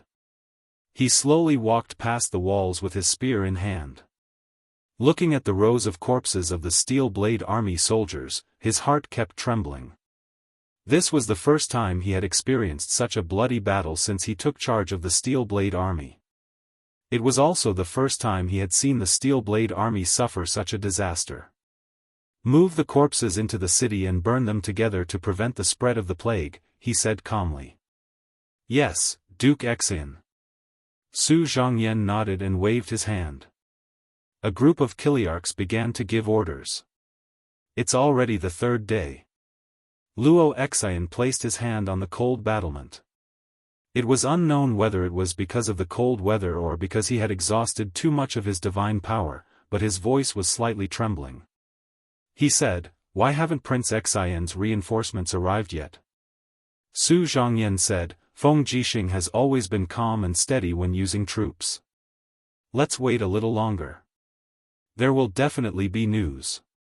Could it be that Prince Xian's army has already been intercepted and killed on the way? No, definitely not. Su Zhongyan shook his head. Feng Jixing is not so easily defeated. He is Feng Jixing. However, after saying that, Su Zhongyan also felt that his words were not convincing enough. Although Feng Jixing was powerful, his opponent was the powerful Tianji Empire. The Tianji Empire, which had many God-state realm experts to assist them in the battle, was beyond the scope of military strategy. If Feng Jixing was careless, he might be killed by another deity. At this moment, a servant in charge of keeping messenger birds ran over excitedly. He said loudly, "Commander, good news. Good news." He quickly knelt down on the snowy ground and did not care about the mud on his knees as he passed a letter to Luo Xian and said, His Highness Feng Jixing had led 50,000 elite armored cavalry and used a roundabout tactic to attack Zhanlang Pass and had already taken it down. What? Feng Jixing attacked Wolf Town? Luo Xian was startled, but then her face was full of joy as if she had suddenly realized something. She clapped her fists and said with a smile, "What a clever Feng Jixing. Once we lose the wolf-subduing pass, the Tianji Empire will lose its rear supply and will definitely be defeated. As long as we hold the pass, Feng Jixing's strategy of outflanking will be able to kill these 200,000 enemies in the huge territory of Yunzhong province." That's right. Su Zhongyan was extremely excited. He ordered, "Pass down my order. Strengthen the defenses of all sections of the city wall and defend the city. The dawn of victory is about to arrive." Below the city, the main camp of the Long Ji army was in chaos. They had also just received the news from Zhanlang Pass. How annoying! Fang Lan slammed her fist on the table, sending the teacups and plates flying. Her eyes were filled with anger as she said, "This annoying Feng Jixing, why is he in wolf-subduing pass? Commander Fang, it seems that we have underestimated the enemy." Lin Tongtian smiled faintly and said, "Feng Jixing is much more powerful than we thought. Once wolf-subduing pass is lost, we can no longer transport food from the northern desert. We can only rely on looting to replenish our food supplies. However, this is not a long-term solution. The citizens along the way have already hidden their food supplies. All the major trading companies have closed their businesses. Even if we want to buy food, we can't buy it. Unless we massacre the entire city, we will not be able to feed the 200,000 soldiers of the Long Ji army and the wolf soldiers. Then we will massacre the entire city." Fang Lan's veins were bulging. He said, "Feng Jixing forced me to do this. But Commander, don't forget the marshal's order. No one is allowed to massacre the entire city. His Majesty has already included the Shattered Cauldron world into the territory of the Empire. As soldiers of the Empire, will we use the butcher's knife on our own people? We can't do this, we can't do that. Does Lord Lin Tongtian have any good ideas?" Fang Lan was rather anxious. Feng Jixing's tactics made him feel like he was sitting on pins and needles. At this moment, Fang Lan had already lost his composure. Lin Tongtian laughed and said, "I do have an idea. I just don't know if Commander is willing to try it." "Go ahead. Since Feng Jixing has taken drastic measures, why don't we beat him at his own game? Based on what I know, there is a large amount of food, fodder, weapons and equipment stored in the Muyu city. The food is enough to feed 300,000 soldiers for half a year. The only thing we need to do is to take over the Muyu city. As long as we can take over the Muyu city, we will be able to take the initiative." "Oh." Fang Lan squinted his eyes and smiled, "I understand this logic. However, the Muyu city is impenetrable. We have been attacking it for 3 days and still haven't broken through. Lord Lin Tongtian knows this as well. Yes, but don't we have new helpers now? Lin Tongtian looked to the side, where a beautiful young lady was sitting. It was Duo La, Luo Fei, and Duo Li were also there. Lin Tongtian's lips curled up as he said, with the help of the battle angel, we only need to lure the commander of the Twilight Rain City out of the city, then we can kill him in one fell swoop and seize the city. Dora sat there calmly without saying a word. All she wanted was fresh blood, the more the better. Only then would she be able to increase the strength of her black wing. How do we lure him? It's simple. We will break camp at night and pretend to be rushing to the wolf-subduing pass. Then, we will send someone to forge a letter from Feng Jixing, saying that Feng Jixing's troops are being held up by another of our troops and he is requesting for reinforcements from Luo Xian. As far as I know, Luo Xian is a loyal and brave man. He will definitely not let Feng Jixing be defeated. As long as Luo Xian leaves the city, we will change the target. With Miss Dora's help, we can use his head to kill our way into the Muyu city. Lin Tongtian paused at this point, then continued, although it's a bad move, if this can turn the situation of the entire Cloud Province around, then we can give it a try. Even if we fail, we won't lose anything. If we succeed, it will be a great achievement. Commander Feng, you have single-handedly taken over 14 prefectures of the Cloud Province. How do you think His Majesty will reward you? Feng Lan had always been a greedy person. She smiled widely and said, Lord Lin Tongtian is indeed a strategist. I am very impressed. Then, let's go with the plan. Miss Dora, you are an angel from the heavens. Please help me. Dora stood up and smiled while holding the Tig spear. Don't worry, Commander. I am here to help you. I will do as you say. Good. Pass down the order to break camp and leave. Yes. It was close to noon. There were sounds coming from afar. Banners were fluttering in the wind. The Long Ji army and the wolf soldiers had begun to retreat. In a blink of an eye, more than half of the big and small tents had disappeared. As expected, they have retreated. Luo Xian did not sleep for the whole night, but she was surprisingly energetic. She said, calculate the provisions immediately. Pass down the order to close the gates. Without my orders, no one is allowed to leave the city to fight. Yes, Duke Xin. But at this moment, a messenger stumbled to the top of the city wall and said, Commander, there is a letter from the Deputy Commander of the Imperial Guards, Zhang Wei. The Imperial Guards are besieged by 50,000 wolf soldiers in the wolf-subduing pass. Deputy Commander Zhang Wei is requesting for reinforcements. What? Luo Xian snatched the letter. The handwriting on it was rather coarse and it was written in blood. Almost all the Imperial commanders recognized Feng Jixing's handwriting. But very few people had seen Zhang Wei's handwriting. No one even knew if Zhang Wei could write or not. Moreover, the words were written behind Feng Jixing's back. Feng Jixing was in charge of the wolf-subduing pass. Even if he was besieged, he was not willing to ask for reinforcements. It's over. Su Zhangyan's face turned ashen after reading the letter. He said, Feng Jixing is a straightforward person. He knows that once he asks for reinforcements, the Twilight Rain City will be in danger. So he gave the order to forbid asking for reinforcements. Zhang Wei wrote the letter in blood. It is enough to show how critical the battle in the wolf-subduing pass is. Could it be a trap? The old counselor said, if it is a trick from the Tianji Empire, what should we do? But, Luo Xian was somewhat confused. Feng Jixing is the pillar of the empire and is also Her Highness Qin Yin's beloved general. If we sit back and watch Feng Jixing die in the wolf-subduing pass, how will we face the world? Moreover, Feng Jixing was besieged in the wolf-subduing pass because he wanted to help the Twilight Rain City.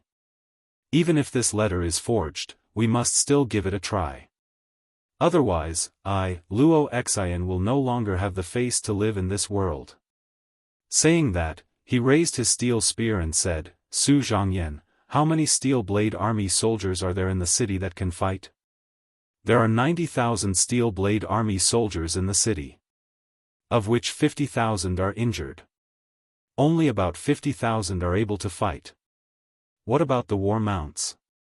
More than 60,000. Good. Luo Xian's eyes were stern. Immediately mobilize the troops. I want 30,000 steel blade army to follow me into battle. We will leave from the west gate in the afternoon and bypass the retreat route of Long Ji's army. We will use the advantage of the cavalry to rush ahead of them and break the siege of the wolf-subduing pass.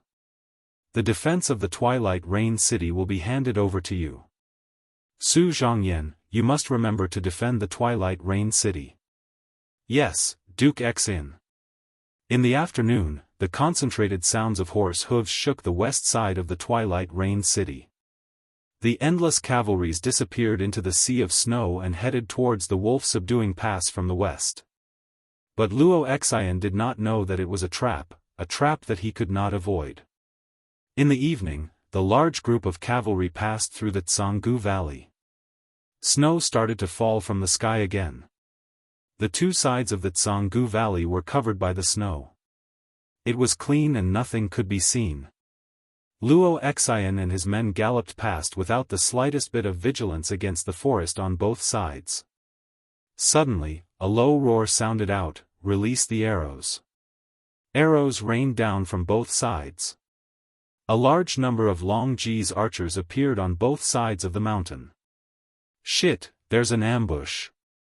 A captaincy anxiously waved his arrows to block the arrows. But in the blink of an eye, he was turned into a porcupine. The majority of the men that Luo Xian led were light cavalry. For the sake of speed, they did not follow a rhythm. Screams sounded out as a few hundred men died instantly. Bastard! Luo Xian knew that he had fallen into a trap, but his heart ached for the 30,000 steel blade army that followed him. In the air, the roar of a giant dragon could be heard. A sharp chi energy attacked, but it was not a dragon knight.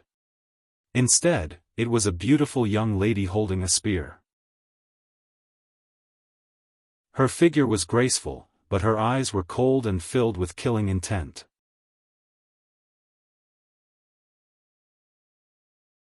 Chapter 862. Wang.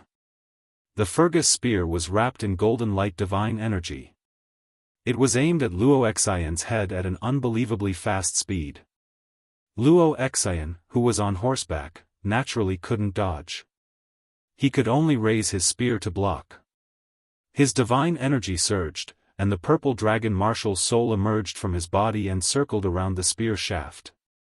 Although Luo Xian had just entered the divine state, he was still a divine state expert. Unfortunately, the opponent he was facing this time was too strong. Bang! Light splashed everywhere, and Luo Xian's iron spear was actually bent by the Fergus spear. Although the purple dragon martial soul was a first-grade martial soul, it couldn't withstand the power of the law. Under the impact of Duo La's 50 waves of divine energy, the iron spear in Luo Xian's hand was instantly sent flying. Luo Xian even fell off his warhorse. Luo Xian raised his hand and pulled out his sword. Blood was already dripping from the corner of his mouth. He roared angrily, "Smelly whore, come at me." Humph. Duola hated it when people called her this because it was the right thing to do. It made her feel a deep pain. Go ahead and curse me. I'll make sure your intestines rot and you die. Dora's eyes were filled with resentment. Like a roaring lion, a pair of black wings on its back frantically flapped and unfurled. The power of the law of darkness and light surged as the Dig's spear pierced forward like a blazing flame. Luo Xian couldn't block this attack anymore. Clang! Sparks splashed everywhere. The Fergus spear easily broke Luo Xian's steel sword, and with a poochie sound, it pierced Luo Xian's abdomen. Suddenly, a wave of pain hit Luo Xian, and he couldn't help but scream miserably. Is it very painful? That's not all. Duo-La's smile was very charming, but it was also a charm that made people fearful. With a light shake of his palm, the Fergus spear twisted and turned in Luo Xian's abdomen. The tip of the spear instantly pierced through Luo Xian's abdomen. When the spear was pulled out, blood splattered everywhere. Poor Luo Xian, Su Muyun's adopted son, knelt on the ground just like that. Luo Xian had died in battle. Who? Dora rushed forward like a shadow and quickly pressed Luo Xian to the ground. Her claws tore through Luo Xian's breastplate and armor like claws. A look of greed appeared on Dora's face as she laughed maniacally. She stabbed her hand into Luo Xian's still warm chest and dug out her heart. Her expression became even more bloodthirsty as she gently bit the warm heart and chewed it. Strands of divine power flowed from Luo Xian's body into Dora's black wings. She was actually absorbing the remaining divine power in Luo Xian's body. Luo Fei couldn't help but frown. What kind of existence was this woman who slept with him every day? Was she an angel or a demon? At this moment, Luo Fei was confused. So much so that even the experienced soldiers of Long Ji's army could not bear to watch anymore. Although Luo Xian was their mortal enemy, but to see him fall into such a state made them unable to accept it. Gotcha! Dora threw away the half-eaten heart. Her body was full of energy. She used her dagger to chop off Luo Xian's head and held it in her hand. She licked the blood at the corner of her mouth and said, "Tastes good. Commander Fong Lan, I have helped you kill Luo Xian. Now can we go and take the Muyu city?" Fong Lan nodded and smiled. "All right, thank you Miss Dora for your help." Outside the valley, the 30,000 Steel Blade Army soldiers were engaged in a bloody battle, but the outcome was clear. They were surrounded by the 70,000 steel cavalry of the Long Ji army, and no matter what, they could not win. No one knew who shouted, but in the blink of an eye, the Steel Blade Army soldiers started to retreat. If their commander died, it would be meaningless for them to die here. Don't chase. Looking at the scattered Steel Blade Army soldiers, Fong Lan ordered, taking the Muyu city is more important. These defeated soldiers are no longer a threat. Everyone, advance at full speed. Take the Muyu city before midnight. Night fell. Torches were lit on the city walls. Su Zhongyan frowned as he looked outside the city. There was still no news. His heart was getting more and more uneasy. Dong, dong, dong, suddenly, there was the sound of war drums in the distance. The torches were lit up. It was the sound of the war drums of the Tianji Empire. It seemed, everything was clear. Duke Xian, have you died for your country? Su Zhongyan raised his head and laughed. He laughed so hard that tears flowed down his face. Why did a person like you have such a tragic ending? The generals on the city walls were panicking. A captaincy asked anxiously, "Deputy Commander, what should we do? The Long Ji army and the wolf soldiers have returned. What else can we do?" Su Zhongyan raised his long sword and yelled, "Brothers, we are all soldiers of the Empire of Great Qin. We eat the food given to us by the people of Great Qin. What we use and wear are all given to us by the people. The bandits are killing and humiliating our families and compatriots. What should we do?" Everyone raised their swords and said, "Fight to the end."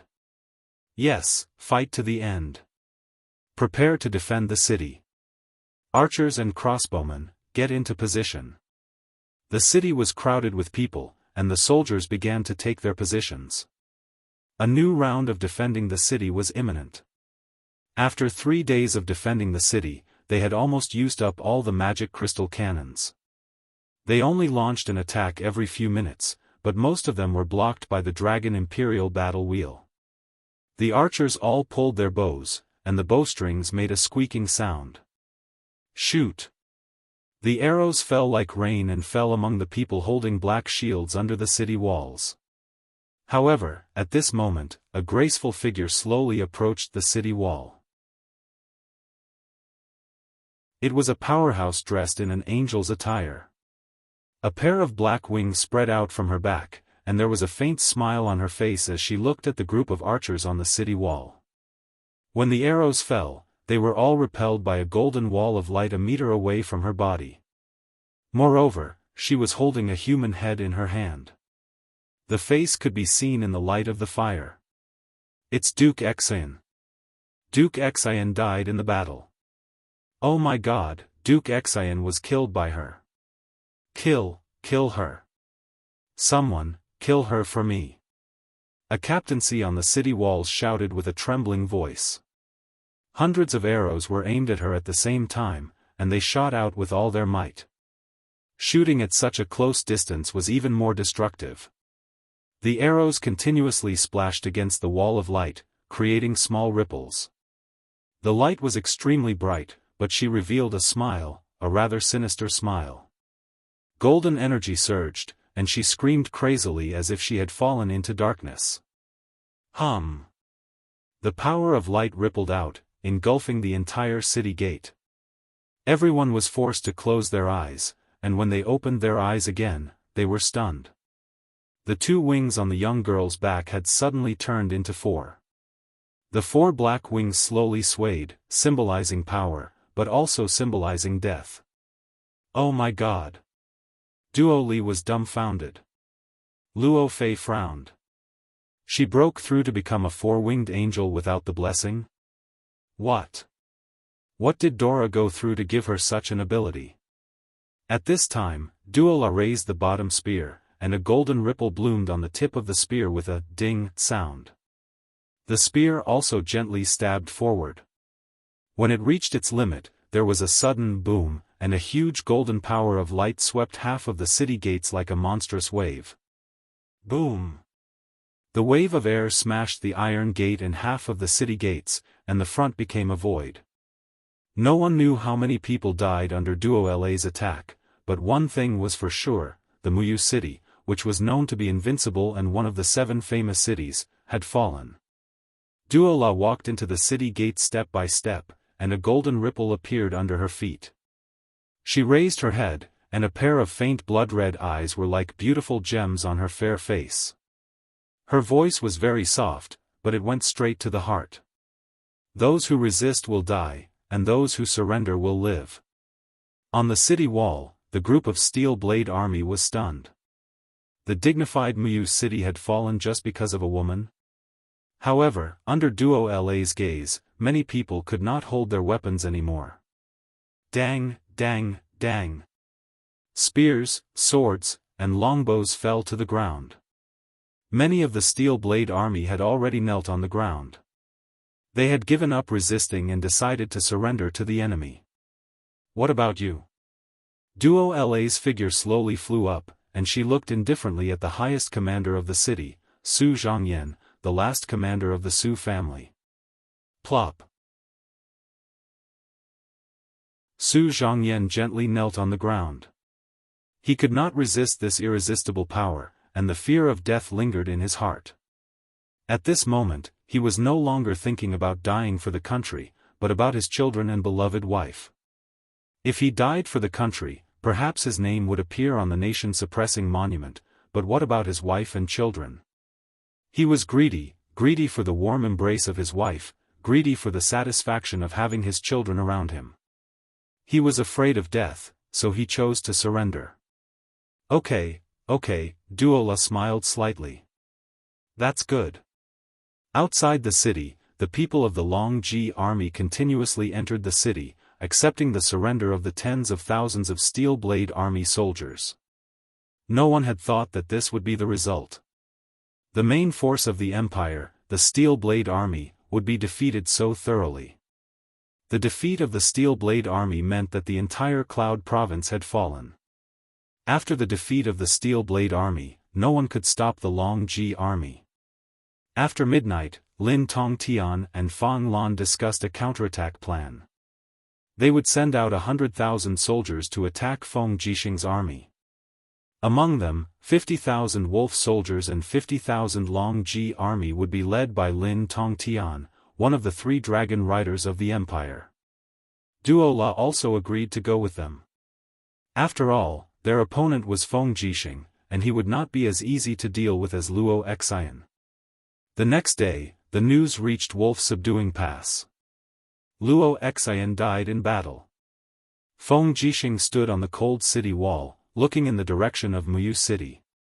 His expression was very calm, as if he had already expected it. The last fief of Duke Muyun has also been lost. Your Highness, what should we do? The Long Ji army will reach us in a day. Zhang Wei was a little anxious. Feng Jixing looked at Luo Yu. What do you think we can do now? Luo Yu nodded, and after thinking for a while, she said, we only have 2 choices now. One is to retreat to the south, use the speed of the cavalry to avoid the pursuit of the Long Ji army, escape to the Cloud Ridge, and guard there to prevent the Long Ji army from continuing to invade the south. The second choice is to advance to the north, enter the 8 wastelands, completely destroy the northern desert wolf tribe, and then kill their way to the Tongtian Gorge to meet up with Qianfeng's army. Retreat to the south. Feng Jixing said resolutely. We cannot destroy the northern desert, but we cannot lose the Heaven's Pivot province. Yes.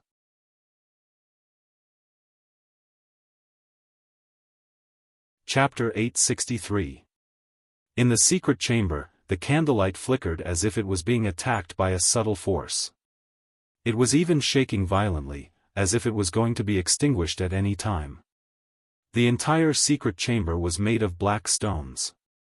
It was empty except for a stone bed in the corner, and the person sitting on the stone bed was Lin Muyu. Her body was glowing with a faint golden light, and the light was getting thicker and thicker, as if a great power was about to burst out of her. His face was covered with sweat and his body was trembling. The golden wool tower in his high was getting taller and taller. It was spinning at a high speed and divine power was enshrouding it.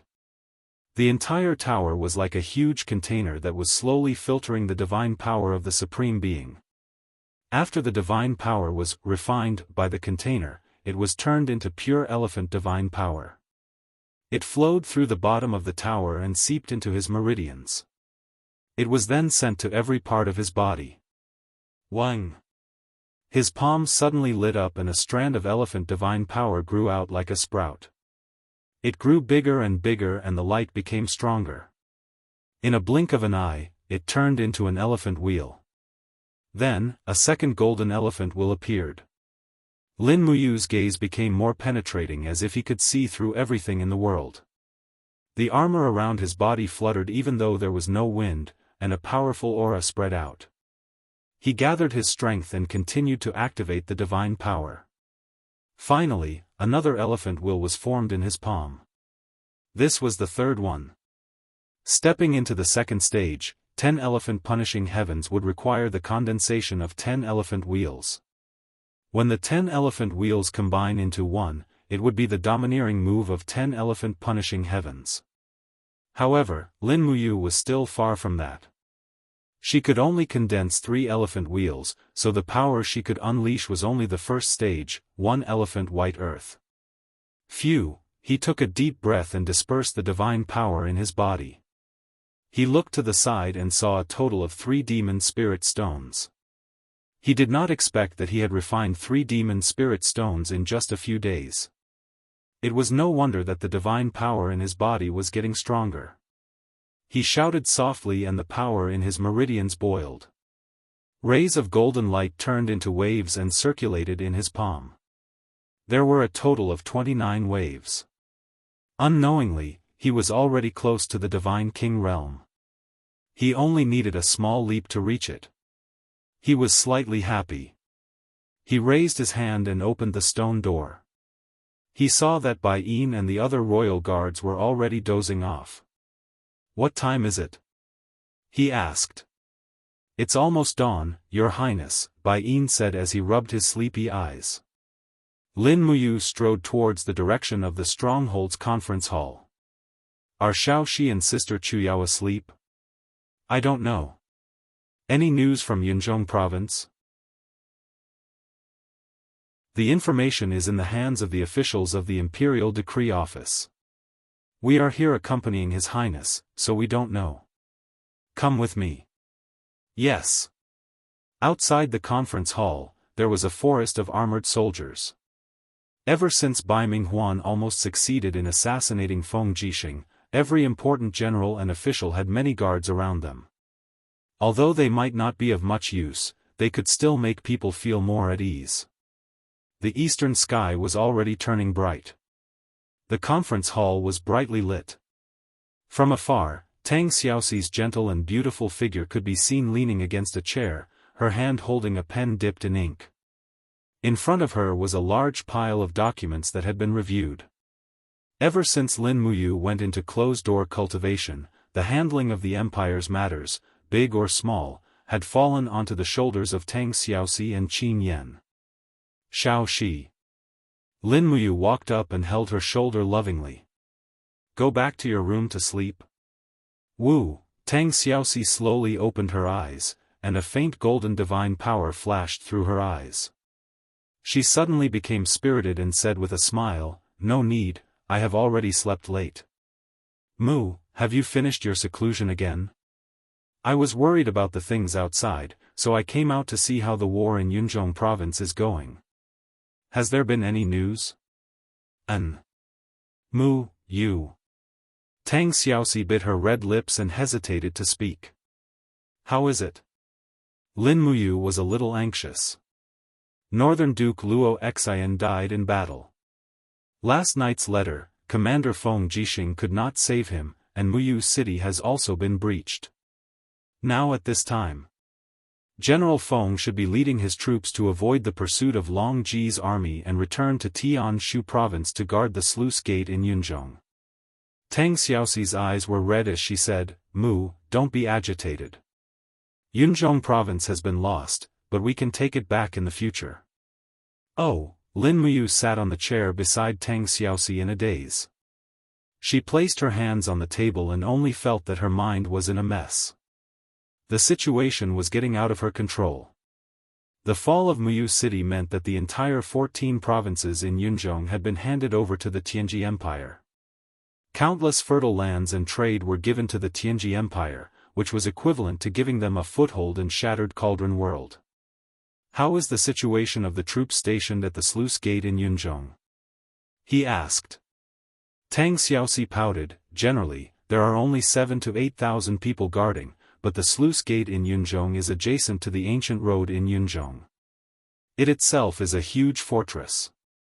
The Yunling separates Yunzhong province and Tianshu province, and the sluice gate in Yunzhong is the only passage.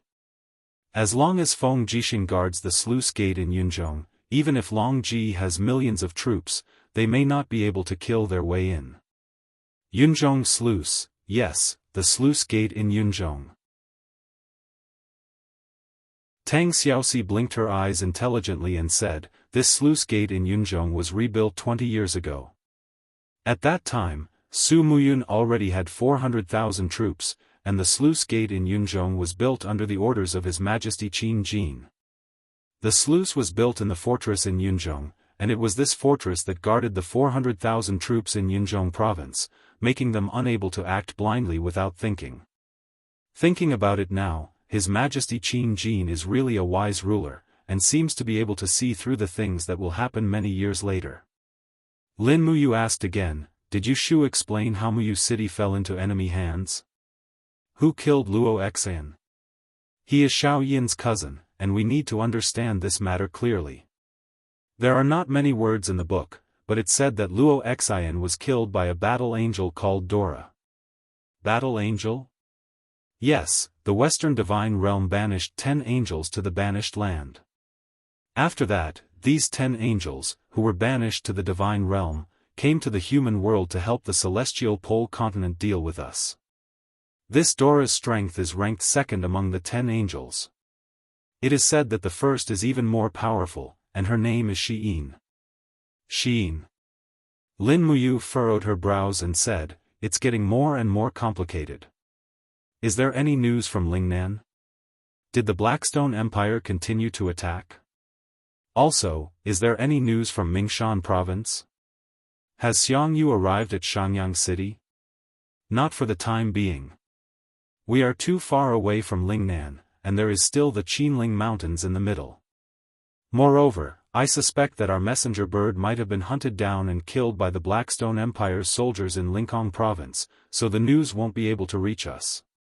Let's hope that Su Jiantao and Xiang Yu can work together to defend Lingnan. Lin Muyu let out a light breath, feeling as if there was a large stone pressing down on her heart. If Lingnan also fell, then more than half of the empire's 13 provinces would fall. If that was really the case, she would have let down Qin Yin in this life, and let down Qin Jin in death. The promise she had made in the past would probably become an illusion, a dream in the void. After a while, he asked, "How is the situation in the north?" North? Tang Xiaoxi smiled lightly, "It's relatively stable.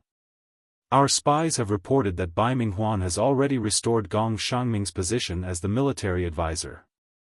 As for Zhou Xinyao, he failed in his command and was exiled to the rear by Bai Minghuan for being an armchair strategist.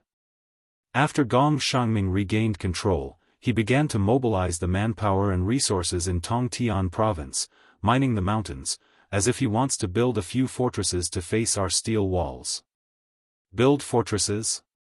Lin Muyu clenched her fists. Gong Shangming is indeed a smart guy. He knows that the north of the Luo River estuary is a flat land with no obstacles to defend. As long as we send out our troops, there will be no obstacles. So he wants to build fortresses out of thin air. If not, they will always be passive, and can only wait for our troops to break through. Yes, they have mobilized at least 300,000 people from the 13 provinces of Tongtian province to build fortresses in the north of the Luo River estuary. They are also opening up wastelands, farming, and grazing. It is said that they are also digging ditches to water the fields. They are completely treating Tongtian province as their own. Humph. Lin Muyu smiled, "In your dreams." Right, is there any news about the Tongtian Gorge? How is Qianfeng's army? Has it been attacked by the Tianji Empire? Yes, 5 days ago, Bai Minghuan sent an army of 70,000 people with 30 dragon knights to attack the Tongtian Gorge. The result is still unknown, and I don't know if Qianfeng can stop them. He only has 20 or 30,000 soldiers. Qianfeng, the demons. Lin Muyu stood up and gently stroked the map behind her with her finger. The Tongtian Gorge was only as big as a fist on the map, but in Lin Muyu's mind, it was infinitely magnified. Bai Minghuan's intention was very simple. The Flowing Spirit Army was stationed in Tongtian province, which was between Lingdong province and the Tongtian Gorge.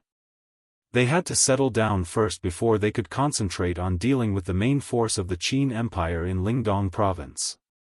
Once Qianfeng was defeated, Bai Minghuan would be able to connect with the Flowing Spirit Army in Tongtian province and the 8 wastelands. But as long as Qianfeng was not defeated, the tens of thousands of demon troops in the Tongtian Gorge would be like a wedge that would divide the forces of the Tianji Empire in the north. Therefore, Qianfeng must not be defeated. If Qianfeng was defeated, the Qin Empire would lose half of its power. Send out the Eagle Scouts. I want to send a gift to Qianfeng. Lin Muyu said softly. Oh, someone, call Prince Zhong in. Yes. Very quickly, Lin Muyu handed over a spatial bag filled with items to Qin Yan, and Qin Yan went to gather the Eagle Scouts. There were 3 types of soldiers that the Empire used as scouts. The first was the messenger bird, but it had to be a signal that had gone through strict training, and the conditions were rather harsh. The second was the light cavalry, and the third was the Eagle Scouts. They domesticated giant eagles and chose soldiers with slightly thin physiques to ride on. This way, they would be able to achieve the greatest scouting ability. As for things like delivering items, naturally, the Eagle Scouts would be responsible for it. Right at this moment, a strange cry suddenly came from the sky to the north of the meeting hall. It was the roar of a giant dragon. What? Lin Muyu's gaze turned cold as she looked towards the north. Qin Yan rubbed his nose and said with a smile, "It's already a common occurrence. Every day, there would be dragon riders spying and checking on our military situation 10 li away from the steel protective wall. There would be a few batches every day. Do they still think that they can come and go as they please?" Lin Muyu's eyes were filled with dense hatred as she said, "I'll be right back. Sister Chu Yao, prepare breakfast. Wait for me to eat together." Qin Yan.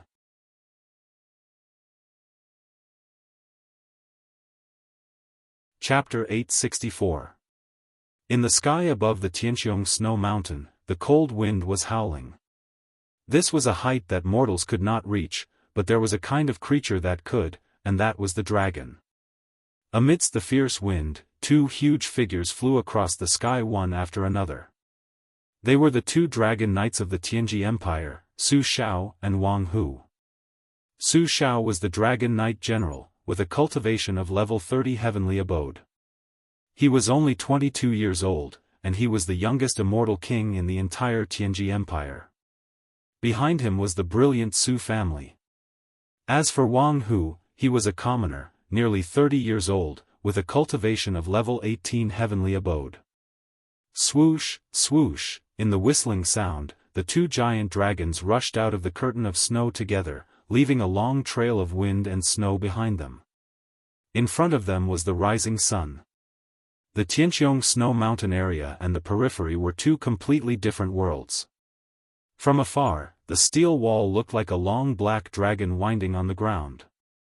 Wang Hu could not help but sigh with emotion. He said, "Lord Su Xiao, you see, the Qin Empire is indeed full of capable people. Such a marvelous and unprecedented steel wall is a wonder." Humph. Su Xiao smiled disapprovingly. A pack of wolves is good at attacking, while a flock of sheep is good at defending. No matter how strong the steel wall is, it cannot stop the sharp sword of the Tianji Empire. The people of the Qin family are just a flock of lambs waiting to be slaughtered. You see, so many days have passed, and not a single one of them dares to come out of the steel wall. What a bunch of trash. As long as we regroup, we can destroy all the Qin army behind the wall in one go. Yes, Lord Su Xiao is right. Wang Hu's eyes flickered with hope. He said, "Our Liuji army has been attacking and conquering. If we can also conquer Lingdong province, the martial Saint Emperor will probably issue an imperial edict to reward the frontline soldiers. With Lord Su Xiao's contributions, you will at least be a first-class noble when you return to the empire. Humph, the whole family will be proud of you, Lord." Su Xiao pulled the reins of the giant dragon and sneered. "Maybe. The old man in my family is very pedantic. He was against me joining the expedition. Let's see what he will say when I go back." Ha ha ha, yes. Amidst their laughter, the space in front of them suddenly became chaotic. Strands of stray energy rushed in all directions, and the sound of pa pa pa pa did not stop. A purple light flashed, and a young general holding a long sword appeared. He wore 3 golden stars on his collar, and a purple flower pattern was engraved on his chest. It was Lin Muyu. "You." Su Xiao was slightly startled, and his heart could not help but tremble. He forced himself to calm down and said, "You are the Qin Empire's queen, Lin Muyu?" "Yes." Lin Muyu unsheathed her ice essence sword with a bright smile on her face. "What can I do for you?" Su Xiao also raised his dragon spear, lightning flickered. He actually cultivated the extremely difficult to control lightning laws. Wang Hu unsheathed his dragon sword and was taken aback. "Lin Muyu, how dare you? Are you thinking of challenging 2 dragon knights by yourself? Our Lord Su Xiao is a divine king. You are courting death." Lin Muyu squinted her eyes and said with a smile, "I can see that you are just a divine king who has just stepped into the 30th level of Grotto Heaven. Do you really think the territory of the Qin Empire is your own? Do you really think you can come and go as you please? Today, I am afraid that neither of you can leave. You. Su Xiao felt the terrifying pressure from Lin Muyu and hurriedly spun his dragon spear. Crackling sounds came from behind him, which was the prelude to the opening of the space crack. But who would have thought that Lin Muyu saw it, and the corner of her mouth suddenly raised slightly. With a shout, the wind and clouds surged around, and the buzzing sounds were endless. As Lin Muyu raised her palm, a huge wind pillar swept around. Under the rapid rotation of the wind pillar, the space force field instantly began to distort. Even Su Xiao could no longer feel the shattering power of the four-dimensional space. Heaven and earth, listen to my command. The 8 syllables was the foundation of the formless elephant technique. Every time the formless elephant technique was activated, one must chant the 8 syllables mantra. Otherwise, it would be difficult to control the mighty divine power. Cutting through space failed. Su Xiao's face turned even uglier in the blink of an eye. The natural aura of Lin Muyu in front of him was not something that an ultimate god should have. Even a divine king would not have such confidence and calmness. Where the sword flashed, Lin Muyu's figure had already disappeared. The next moment when she appeared, a ball of purple flame had condensed on the blade of her sword. It was the effect of the purple sun falling to the earth attack. She directly attacked Su Xiao's dragon spear.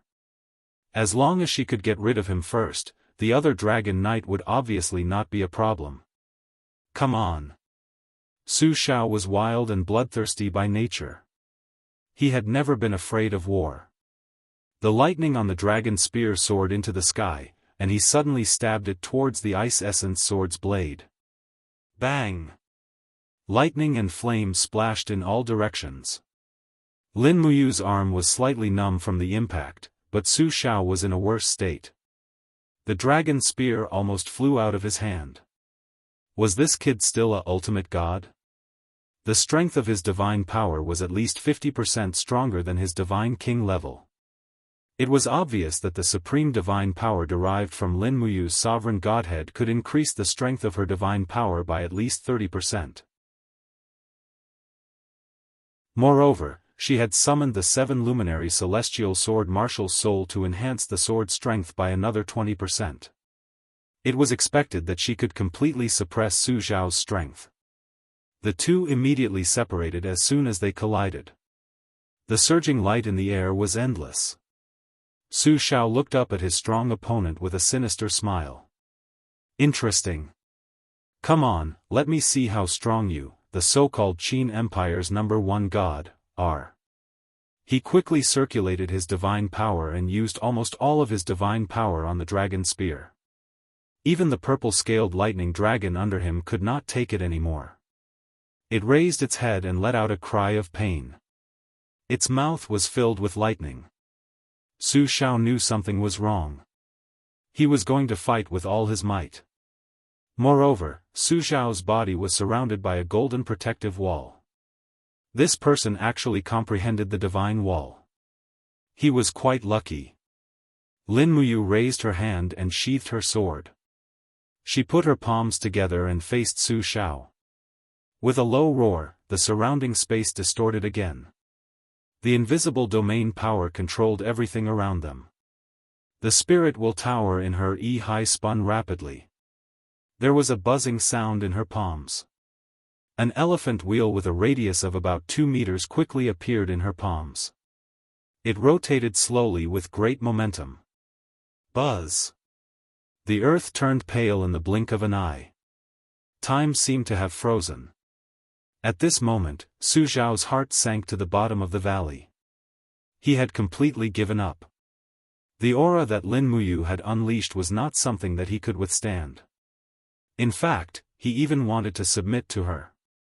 No. No, it was hard to imagine what kind of power could make a divine king begged for mercy. However, Lin Muyu's attack did not stop at all. The huge elephant will swept across, bringing with it a puff of blood and the cry of the giant dragon. Boom! An elephant turned white. This was the first time Lin Muyu had used the invisible elephant art. Blood floated in the air.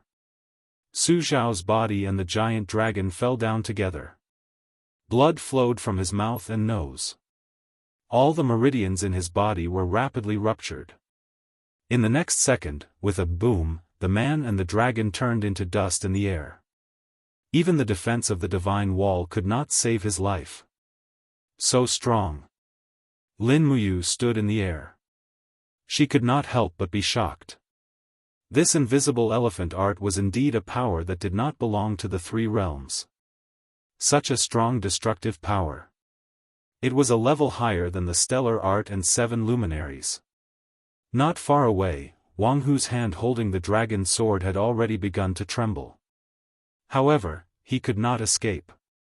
Within the invisible elephant art's domain, the force field was completely destroyed. The power of breaking through the void was ineffective. Unless one's power was above Lin Muyu's, one could only obediently accept death. Can you not kill me? Wang Hu's voice trembled slightly. Even if you want to show off to Marshal Dark North, someone has to send the message, right? No. Lin Muyu's voice was very calm. She said, there's no need to send the message. The dragon riders have been reduced. It's the same as sending the message to Bai Minghuan. Do you want me to do it, or do it yourself? As she spoke, Lin Muyu looked at him quietly. Her eyes shone with a golden luster. The domain power of the invisible elephant art spread out again, making people feel unconsciously suffocated. I can't take it anymore, Wang Hu's voice trembled slightly. He pulled out his sword and slashed it across his neck. Blood splattered everywhere. His throat moved slightly, and his life force quickly disappeared. What kind of power could force a Saint Martial Venerable to commit suicide? Lin Muyu gently raised her hand and sucked out Wang Hu's godhead. Then she found Su Zhao's godhead. Both of them were mortals. It was a little disappointing, but it was still not bad. Roar! Wang Hu's mount was a fire dragon. It roared at Lin Muyu. Its neck was enshrouded in flames. It was ready to go. Do you want to die? Lin Muyu's gaze was like a sword as he stared at it. Although he could not speak the dragon language, this fire dragon could understand the human language and could also feel the overwhelming pressure. In an instant, the fire dragon whimpered and its gaze softened. Lin Muyu turned around and rode on the dragon's back. He grabbed the reins and shouted, "Let's go, from now on, you're going to have a new master." Roar! The golden contract on the fire dragon's head quickly disintegrated. Under the protection of Lin Muyu's supreme divine power, it successfully broke the master-servant contract. On the steel wall, the soldiers of the Longdan army camp were dumbfounded as they watched a huge figure approaching from afar. Finally, someone shouted, "Be careful, it's a dragon knight. Their dragon knight is here again. Prepare the magic crystal cannon. Prepare the white drill arrows." However, at this moment, Situ Sun, who was in charge of guarding the city, narrowed his eyes and said, "Be on alert. The person riding on the dragon's back is Her Highness Yu. No one is allowed to shoot. Otherwise, you will be killed." Whoosh, the fire dragon glided over the city wall. Everyone could see clearly that the person riding on the dragon's back was none other than Lin Muyu. Lin Muyu looked back and smiled. "General Sun, do you want to be a dragon knight? Follow me if you do." Without saying a word, Situ Sun sheathed his sword, put his hands behind his back, and followed along with the wind.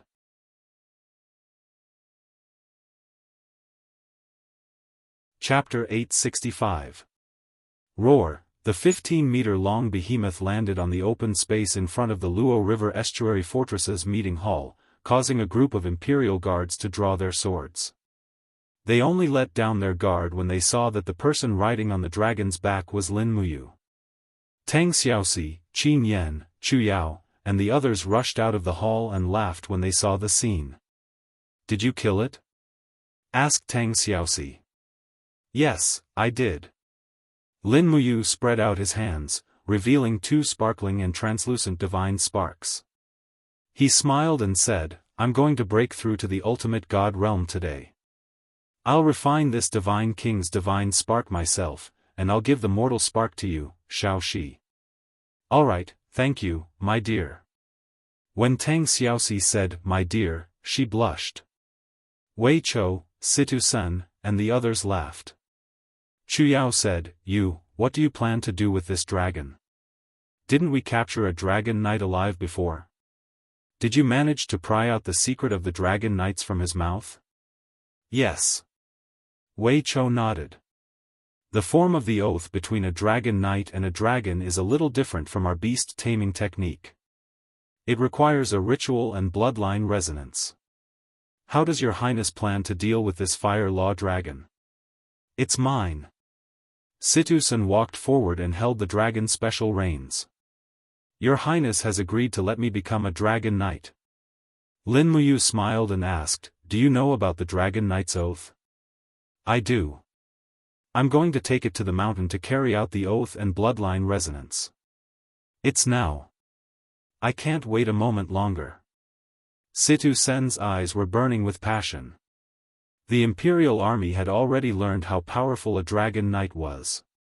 Now, if there was a Dragon Knight general in the Imperial Army, it would be a great boost to the morale of the Imperial Army. Moreover, it would also be a kind of mockery to the Tianji Empire. It would be a great blow to their morale. Then go. Lin Muyu jumped down from the dragon's back and gave the water dragon to Situ Senator. She then smiled and said, let's go in and have breakfast. I'll continue cultivating after that. Situ Sun roared as he rode on the dragon's back and soared upwards. However, this fire dragon seemed to be very unruly, and it rolled a few times in the air, trying to throw Situ Sun off. However, this person's cultivation was extremely high, and he had already reached the divine heaven realm, which was enough to suppress this newly matured fire dragon. It was impossible for him to throw Situ Sun off. Chu Yao's culinary skills were as good as ever. After eating her fill, Lin Muyu immediately returned to her secret room and continued to cultivate. The refining cauldron surrounded by golden flames was taken out. When Lin Muyu put Su Zhao's godhead into it, it immediately made crackling sounds and flashed with lightning. After all, this was a godhead cultivated to the divine king realm. Even a mortal's godhead would be very difficult to refine. The lightning divine power inside was very vigorous, and it gave off a sense of ferocity that could counterattack at any time. Lin Muyu wasn't afraid of the godhead's counterattack. Even Su Zhao wasn't a match for her, and this godhead only contained half of Su Zhao's strength at most. There was nothing to be afraid of. Thus, she took out the refining fire and began the long refining process. It wasn't until the evening that the godhead finally began to disintegrate. Pieces of its outer shell started to peel off, and the azure spiritual power within it turned into strands of the law of lightning's divine power that flew up from the treasured refining cauldron. Then, it was drawn into Lin Muyu's beer. Lin Muyu clenched his fists, and a will seemed to appear around his body. He used the shapeless elephant art to protect himself, and the backlash from the godhead was completely subdued before it could retaliate. Along with a sizzling sound, strands of lightning darted around his body before they were absorbed, refined, and absorbed. This process lasted for close to 2 hours, and the godhead became less and less. Under the repeated refinement of the spirit refinement art, more than 30% of the godhead's energy had been converted into Lin Muyu's own. In an instant, the Supreme Godhead's divine power in his Qi became extremely majestic and vigorous. The moment he finished refining it, not only did he not feel tired, but he also felt as if he was filled to the brim with energy. It was time to break through to the ultimate God realm. He took a deep breath and said to Bai Yin, who was outside through the stone door, "No one, no matter what, is allowed to disturb me until I finish my cultivation." "Yes, your subordinate obeys," Bai Yin said in a low voice. Ever since he submitted to Lin Muyu, Bai Yin's official rank was getting higher and higher. Although the quality of his life might not be better than when he was a thief, at least he no longer had a guilty conscience. He now felt that every day was very fulfilling and happy. Apart from worrying about being killed by the emperor god of the Tianji Empire, there was nothing else that made him unhappy. The breakthrough and cultivation had begun. He calmed his breath and divided the divine power in his body into two parts. One entered the EC, and the other was stored in the Qi Ci. The hidden gate in the Qi Ci was like a shiny fruit embedded in the Qi Ci. Only by breaking and tearing this hidden gate could he break through to the next grotto heaven realm. However, Lin Muyu knew how strong this hidden gate was. He had tried 7 or 8 times, but he still couldn't break through. Hoo-hoo, suddenly, the waves in the Qi Ci were tens of thousands of feet high. The rich supreme divine power was like a surging river. The divine power flowed through the meridians in his body and finally broke through the hidden gate. The first layer. The second layer. The third layer. Under the continuous attacks, by the 28th time, Lin Muyu was already very tired.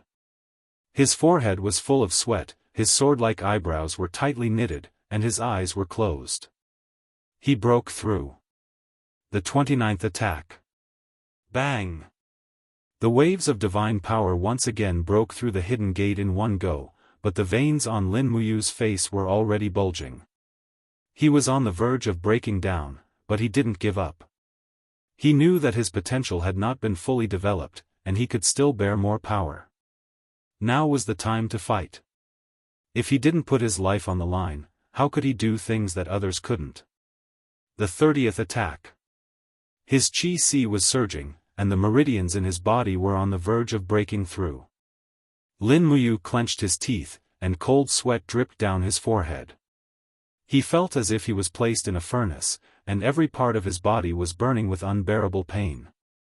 Every single one of his meridians was on the verge of exploding. Enduring the pain, he summoned the strongest energy in his body to break through the hidden gate. In his EC, the Supreme Being lattice shone brightly. When Lin Muyu was breaking through the hidden gate, the Supreme Being lattice was also frantically urging its God Force to help its master. Just when Lin Muyu was on the verge of breaking through, a new surge of energy gushed out from the Supreme Being lattice, becoming the last straw that crushed the mountain. Boom! His mind was clear, and the hidden gate in his Qi Ci had disappeared. His God Force was like a raging river, and at the same time, a strange energy was flowing through his meridians. Lin Muyu could feel its existence. He slowly opened his eyes, and lightly opened his palm, shouting in a low voice, "Come out, let me see." Swoosh, swoosh, swoosh, rays of dazzling golden light condensed around his body, forming a natural protective wall. It was the divine wall. It can't be real, right? Lin Muyu was ecstatic. Every cultivator who broke through to the hierarch realm and entered the 30th heavenly cave would have a certain chance of awakening the divine wall's ability. However, the chance was very low, less than 10%. Therefore, most cultivators were unable to control the divine wall. However, it just so happened that Lin Muyu had obtained this ability. He didn't know if it was because of the Supreme Being lattice, or if it was because of him, but it didn't matter anymore. The most important thing was that after obtaining the divine wall's ability, his defensive ability would be greatly enhanced. The divine wall's power was far greater than the gourd wall and the dragon blood battle shield. However, if the divine wall had these two defensive abilities, Lin Muyu's defensive ability would reach an indestructible level. At least, it would be impossible for experts of the same level to hurt Lin Muyu. He heaved a sigh of relief and suppressed his ecstasy. He asked, "Baiyin, what time is it?" "It's just dark, Your Highness." "Oh, it's already dark." Lin Muyu continued to ask, "Is there any news from Yunzhong province and the Tongtian Gorge?" "Not yet, but the items that Your Highness sent to the Tongtian Gorge should be in Marshal Qianfeng's hands. According to the speed of the Warhawk scouts, they should be there by now. Moreover, there's a fierce battle in the Tongtian Gorge now. I'm not sure if Qianfeng can receive it. I hope so. At that moment, what else could he do other than trusting Qianfeng? Boom! Boom! Purple shockwaves from the Tongtian Gorge reverberated in the air. It was the winged men's suicidal attack. However, it didn't seem to have much effect as there were too many dragon knights in the sky. Rely on the mountainous terrain for defense. Cavalry, return.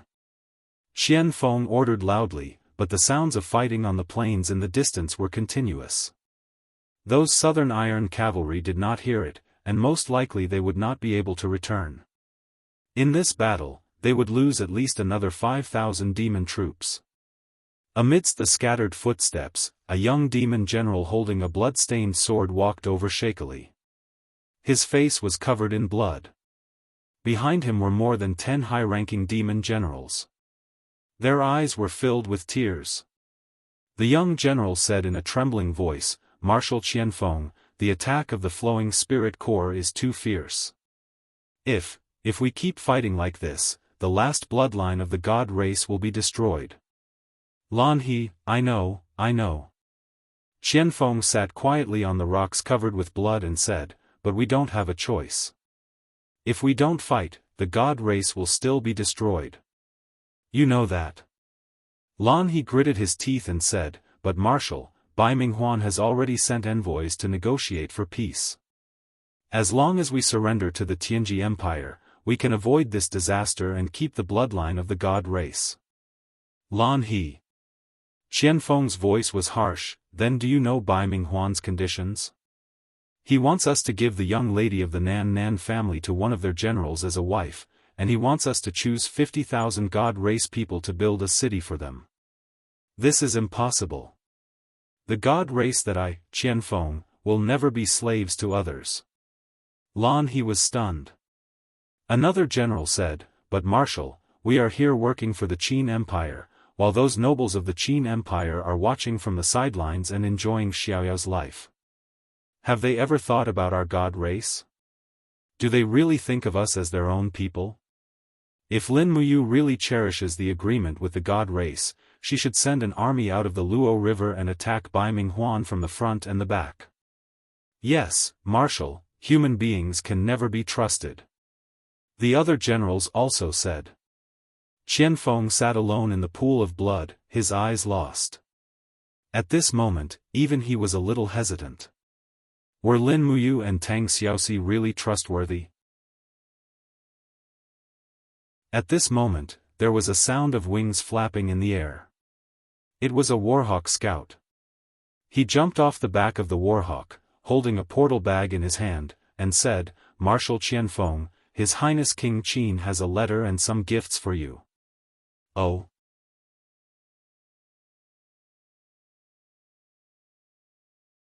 Chapter 866. What is it? A group of demon generals asked in surprise.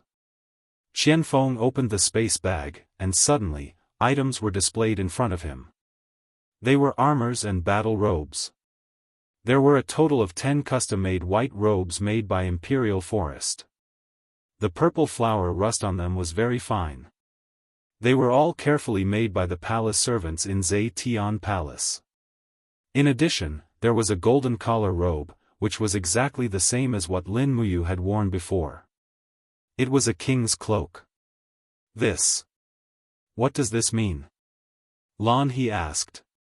Qianfeng looked at the robes and said, "It's probably a hint from Her Highness Lin Muyu, but I don't quite understand what it means." Lan He said, "Isn't there another letter?" Oh. Qianfeng hurriedly opened the letter.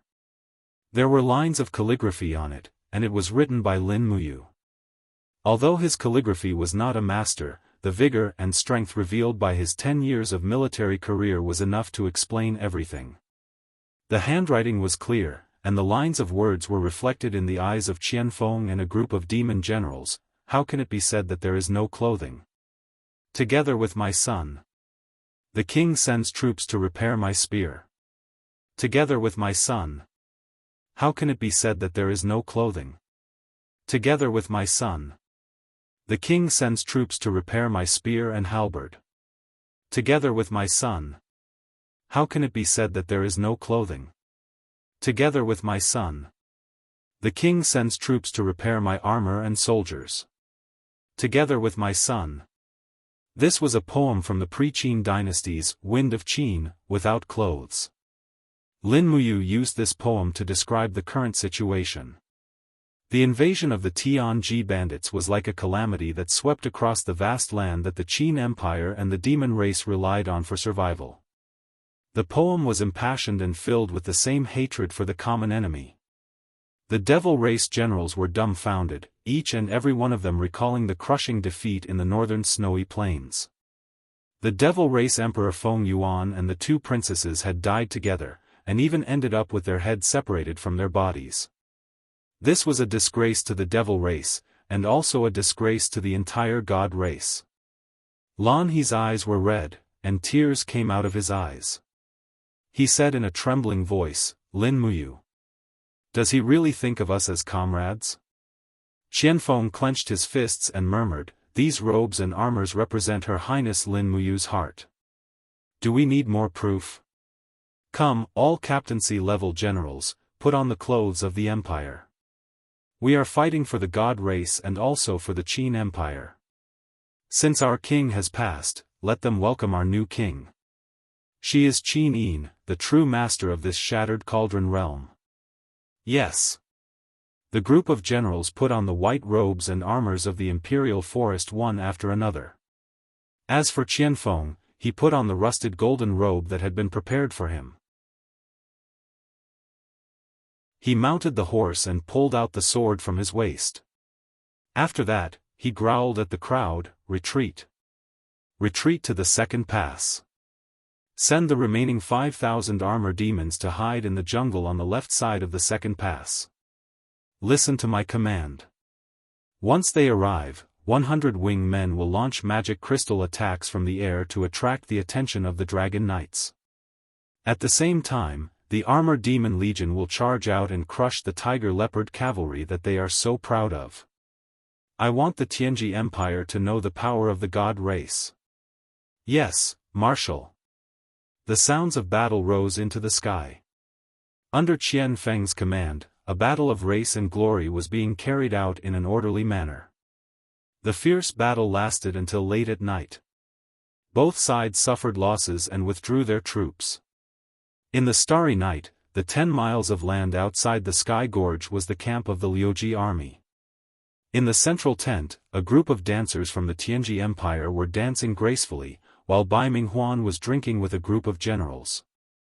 Although he had stepped into the god realm, as an emperor god, Bai Minghuan had never given up the pleasures of the human world, and it was precisely because of this state of mind that he continued to serve as the marshal of the empire. Report. A messenger flew into the tent and reported respectfully, reporting to Marshal, the army that attacked the Heaven's Gorge has returned. What's the result? Bai Minghuan held a beautiful concubine in his arms and slowly moved his hands on her snow-white legs. He asked without looking up. Both sides suffered losses. The former general reported that they killed more than 40,000 of Qianfeng's men in the Sky Gorge. What about us? More than 11,000 were killed, and 20,000 were wounded. A bunch of trash. Bai Minghuan suddenly threw the wine cup on the ground and said angrily, a mere Sky Gorge, and they still couldn't take it down after 3 days, and even lost tens of thousands of my men. What a bunch of trash. Is Qianfeng even more powerful than Lin Muyu and Feng Jixing? The messenger was so scared that he was trembling, and did not dare to say anything else. On the side, Gong Shangming said respectfully, Marshal, please calm down. We need to think about this further. Think about what further? Bai Minghuan was already angry. Back then, we got the news that the demons under Qianfeng were beaten back by Lin Muyu and Wei Chou. Otherwise, they wouldn't have been almost wiped out by us in the frozen polar ground. An inferior demon that was almost wiped out actually managed to hold out for so long. What is this? Gong Shangming's eyes were calm as he said, Marshal, you may not know this, but in fact, Qianfeng is not a simple person. As far as I know, 8 years ago, when the demons were at their peak, the armored demon army led by Qianfeng defeated Lin Muyu and Feng Jixing, and almost forced the Qin army to surrender. If not for Lin Muyu's efforts to turn the tide, I'm afraid our only opponent now would be the demons. Qianfeng's strategy is not below Lin Muyu and Feng Jixing's, and his reputation among the demons is like the sun in the sky. With him personally guarding the Tongtian Gorge, his defensive ability naturally cannot be underestimated. Bai Minghuan was shaking with anger. Mr. Gong, it's easy for you to say. Did you know that His Majesty sent me a letter yesterday, ordering me to wipe out Lin Muyu and Feng Jixing as soon as possible, and take down all the 8 provinces that the Qin army has occupied.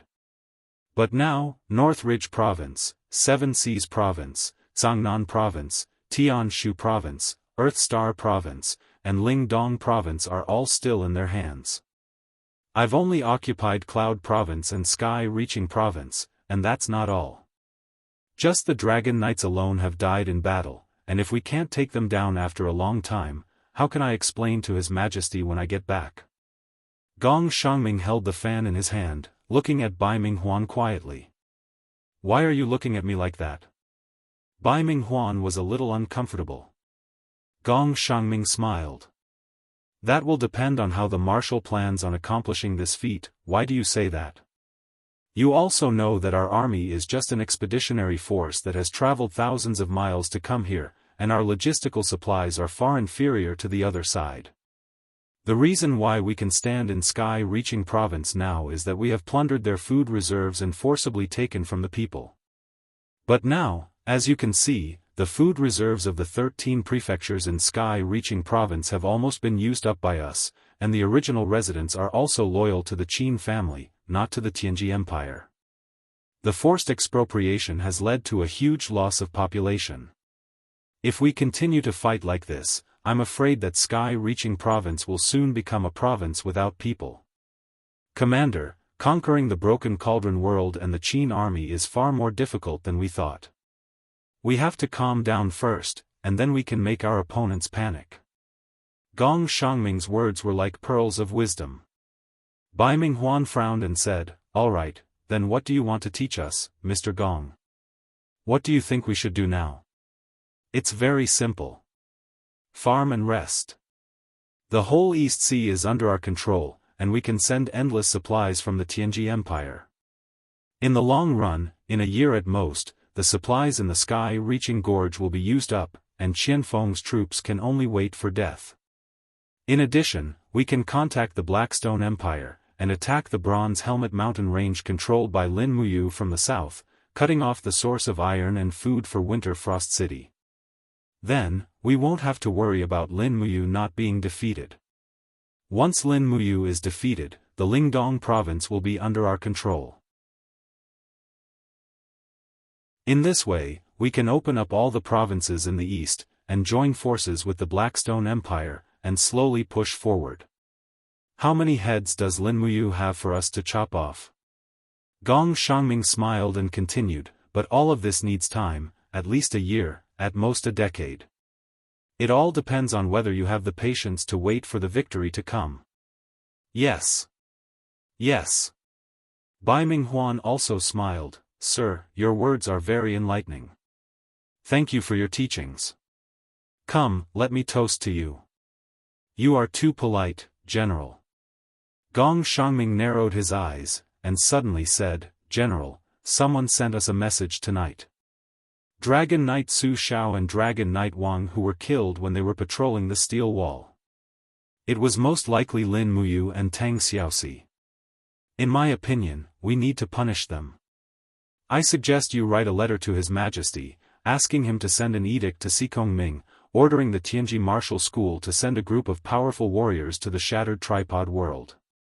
If possible, if Sikong Ming can come in person, then the result will be set. Bai Minghuan nodded, All right, I will do it tomorrow. At this time, in the Devil Palm Mountains thousands of miles away, it was all quiet. The meeting hall was brightly lit, and a group of people were sitting there, but they were not drinking and playing like usual. On the captain's throne, Liu Bai was wearing a soft armor, with the Baizhe emblem on his chest. That was the emblem of the Baizhe mercenary band. Right now, Liu Bai was no longer the same as before. His eyes were calm and composed, and an unprecedented confidence appeared on him. Beside him sat the beautiful Si Kongyao, wearing a delicate soft armor with the same emblem on her chest. "Say it again," Liu Bai said lightly. A mercenary with a protruding mouth and monkey cheeks said, "Captain, the latest news is that the Cloud province of the Shattered Cauldron realm has fallen. The Northern Duke, Luo Xian, has died in battle. He was killed by a battle angel called Dora. In addition, including the Clear Sky province, the Eight Desolations province, and the High Sky province, the Qin army of the Shattered Cauldron realm has already successively been occupied by 4 great provinces. How could this be? His Highness shouldn't be so weak."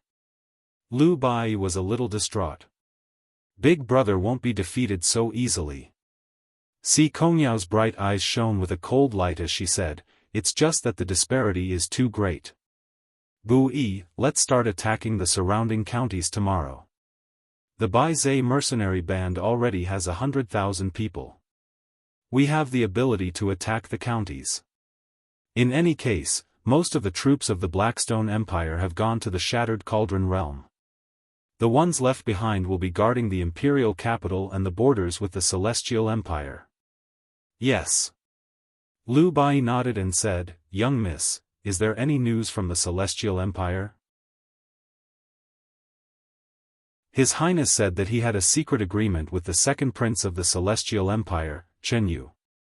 Now that the Shattered Cauldron realm is in danger, Chen Yu shouldn't just sit by and watch. Si Kongyao nodded and said, "Yes, Chen Yu has stationed 1,000,000 soldiers at the border, and he's forced the Tianji Empire to send the majority of the 2 great armies, the Lanji Corps and the Yanji Corps, over there. Even big sister Shang Qian's maternal grandfather, old General Zhang Cheng, has gone to the border as well. Chen Yu must be waiting for the news of Big Brother's defeat to arrive, and then he'll launch an attack. I just don't know if he'll attack the Tianji Empire first or the Darkstone Empire first. Then, when are we going to cause trouble?" "Cause trouble?" "That's right. If they don't cause trouble, why would they start fighting? Bai Ming Yuan and Chen Yu are both calm people. They won't use their weapons. As long as we are willing to cause trouble, there's no need to worry that they won't start fighting." However, Si Kongyao pouted and said, "I won't do this." "Why?" Liu Bai didn't understand. "No matter what, I'm a citizen of the Tianji Empire. I can lead troops to attack the cities of the Blackstone Empire, but I can never make a move against the army of the Tianji Empire." Si Kongyao was unhappy and said, "The only thing I'm worried about is that His Majesty Bai Ming Yuan will order Grandfather to go to the Shattered Cauldron realm. If Grandfather makes a move, Big Brother will." "Don't worry."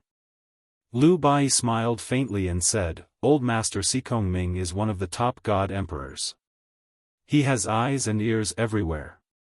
Do you think he doesn't know that you have such a good relationship with His Highness? I think that the old master definitely won't personally kill the person that his granddaughter likes. After all, he doesn't want you to hate him for the rest of your life." I didn't." Si Kongyao's face was completely red. Liu Bai glanced at her and said, "You don't even know how to lie. Learn more from me in the future. However, since Big Miss isn't willing to cause trouble, then let me do it. However, I need to use the people that you've roped in from the Tianji sect. Otherwise, ordinary Baizhe mercenaries won't be able to complete that kind of mission. That's up to you. You're the leader, so you can deploy them yourself. Tomorrow, we'll attack the cities first. I want to cause chaos in the Blackstone Empire from within and then collapse them. We'll do our best to help Big Brother reduce the pressure on the Shattered Cauldron realm."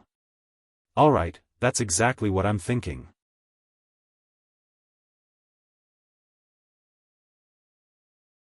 Chapter 867. To the north of the Qinling Mountains, the flames of war raged. On the contrary, the Lingnan region was exceptionally tranquil. After lying dormant for nearly 7 days, the Blackstone Empire's army didn't make any moves. Within the Xingtian Pass, banners covered the sky. 25,000 soldiers from the Xi'an Corps were already stationed in the pass. In addition, there were close to 90,000 soldiers under Xiang Yu's command. Fortunately, Xi'an didn't order Xiang Yu to change the flag and still allowed him to keep the Xi'an flower flag. There was an endless stream of people coming and going in the government office. There were messengers riding on warhorses and personnel busy with logistics. In the brightly lit hall, Xi'an, Terralin, Xiang Yu, Ding Shi, and the others sat around a table with solemn expressions. After killing Yao Yuan, Dora killed Duke Luo Xian in the Cloud Province. Terralin frowned and said, "It seems that Dora has completely broken off relations with us and intends to go her own way." "So be it." Xi'an's expression was indifferent. Xiang Yu looked at Xi'an with a sharp gaze, but saw that her expression was normal, as if Luo Xian's death didn't matter at all. He couldn't help but ask, "Madam Xi'an, could it be that you really don't remember who Luo Xian is?" "Who is Luo Xian?" Xi'an asked in return. "He can be considered your uncle, the adopted son of Su Muyun, and Su Muyun is your maternal grandfather." Xi'an smiled and said, "Madam Xiang Yu, let me say this again. I'm not Qin Yin. I'm Xi'an from the land of exile, the younger sister of the blazing angel Shi Yan. As for the Qin Yin you speak of, I have no impression at all. If I'm really Qin Yin, how can I not recognize my own homeland?" Ding Shi coughed and said, "Duke Nan, I think you should give up. Madam Xi'an might really not be the empress, or she really doesn't remember at all.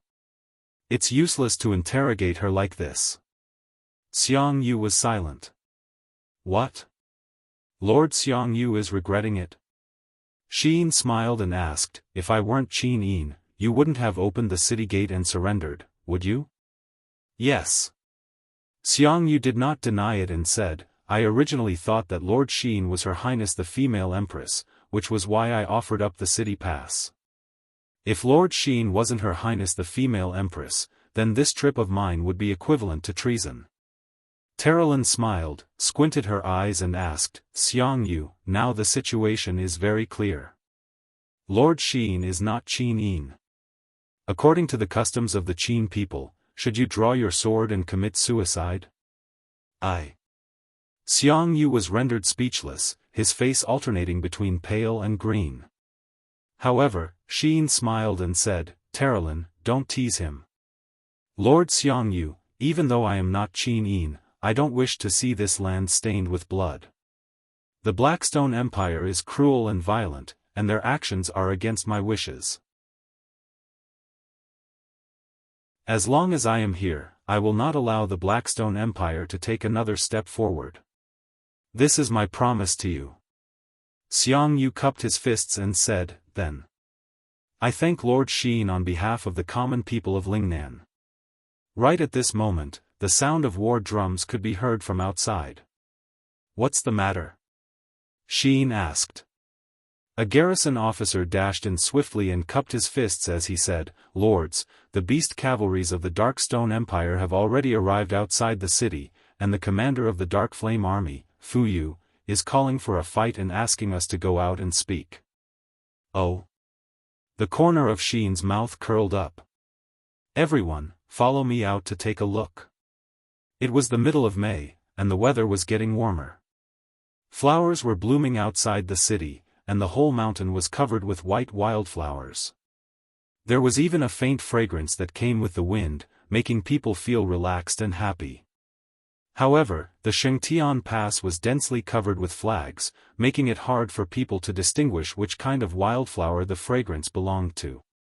On the city wall, Xi'an, Terralin, and the other battle angels floated out and stood majestically in the air. Xiang Yu, Ding Shi, and the other human generals appeared on the city gate with their guards, watching the invading enemy from afar. Below the city, at least 50,000 Blue Flame Army formed a square formation of 400 people. The cavalry was outside with spears and shields, and the archers were inside.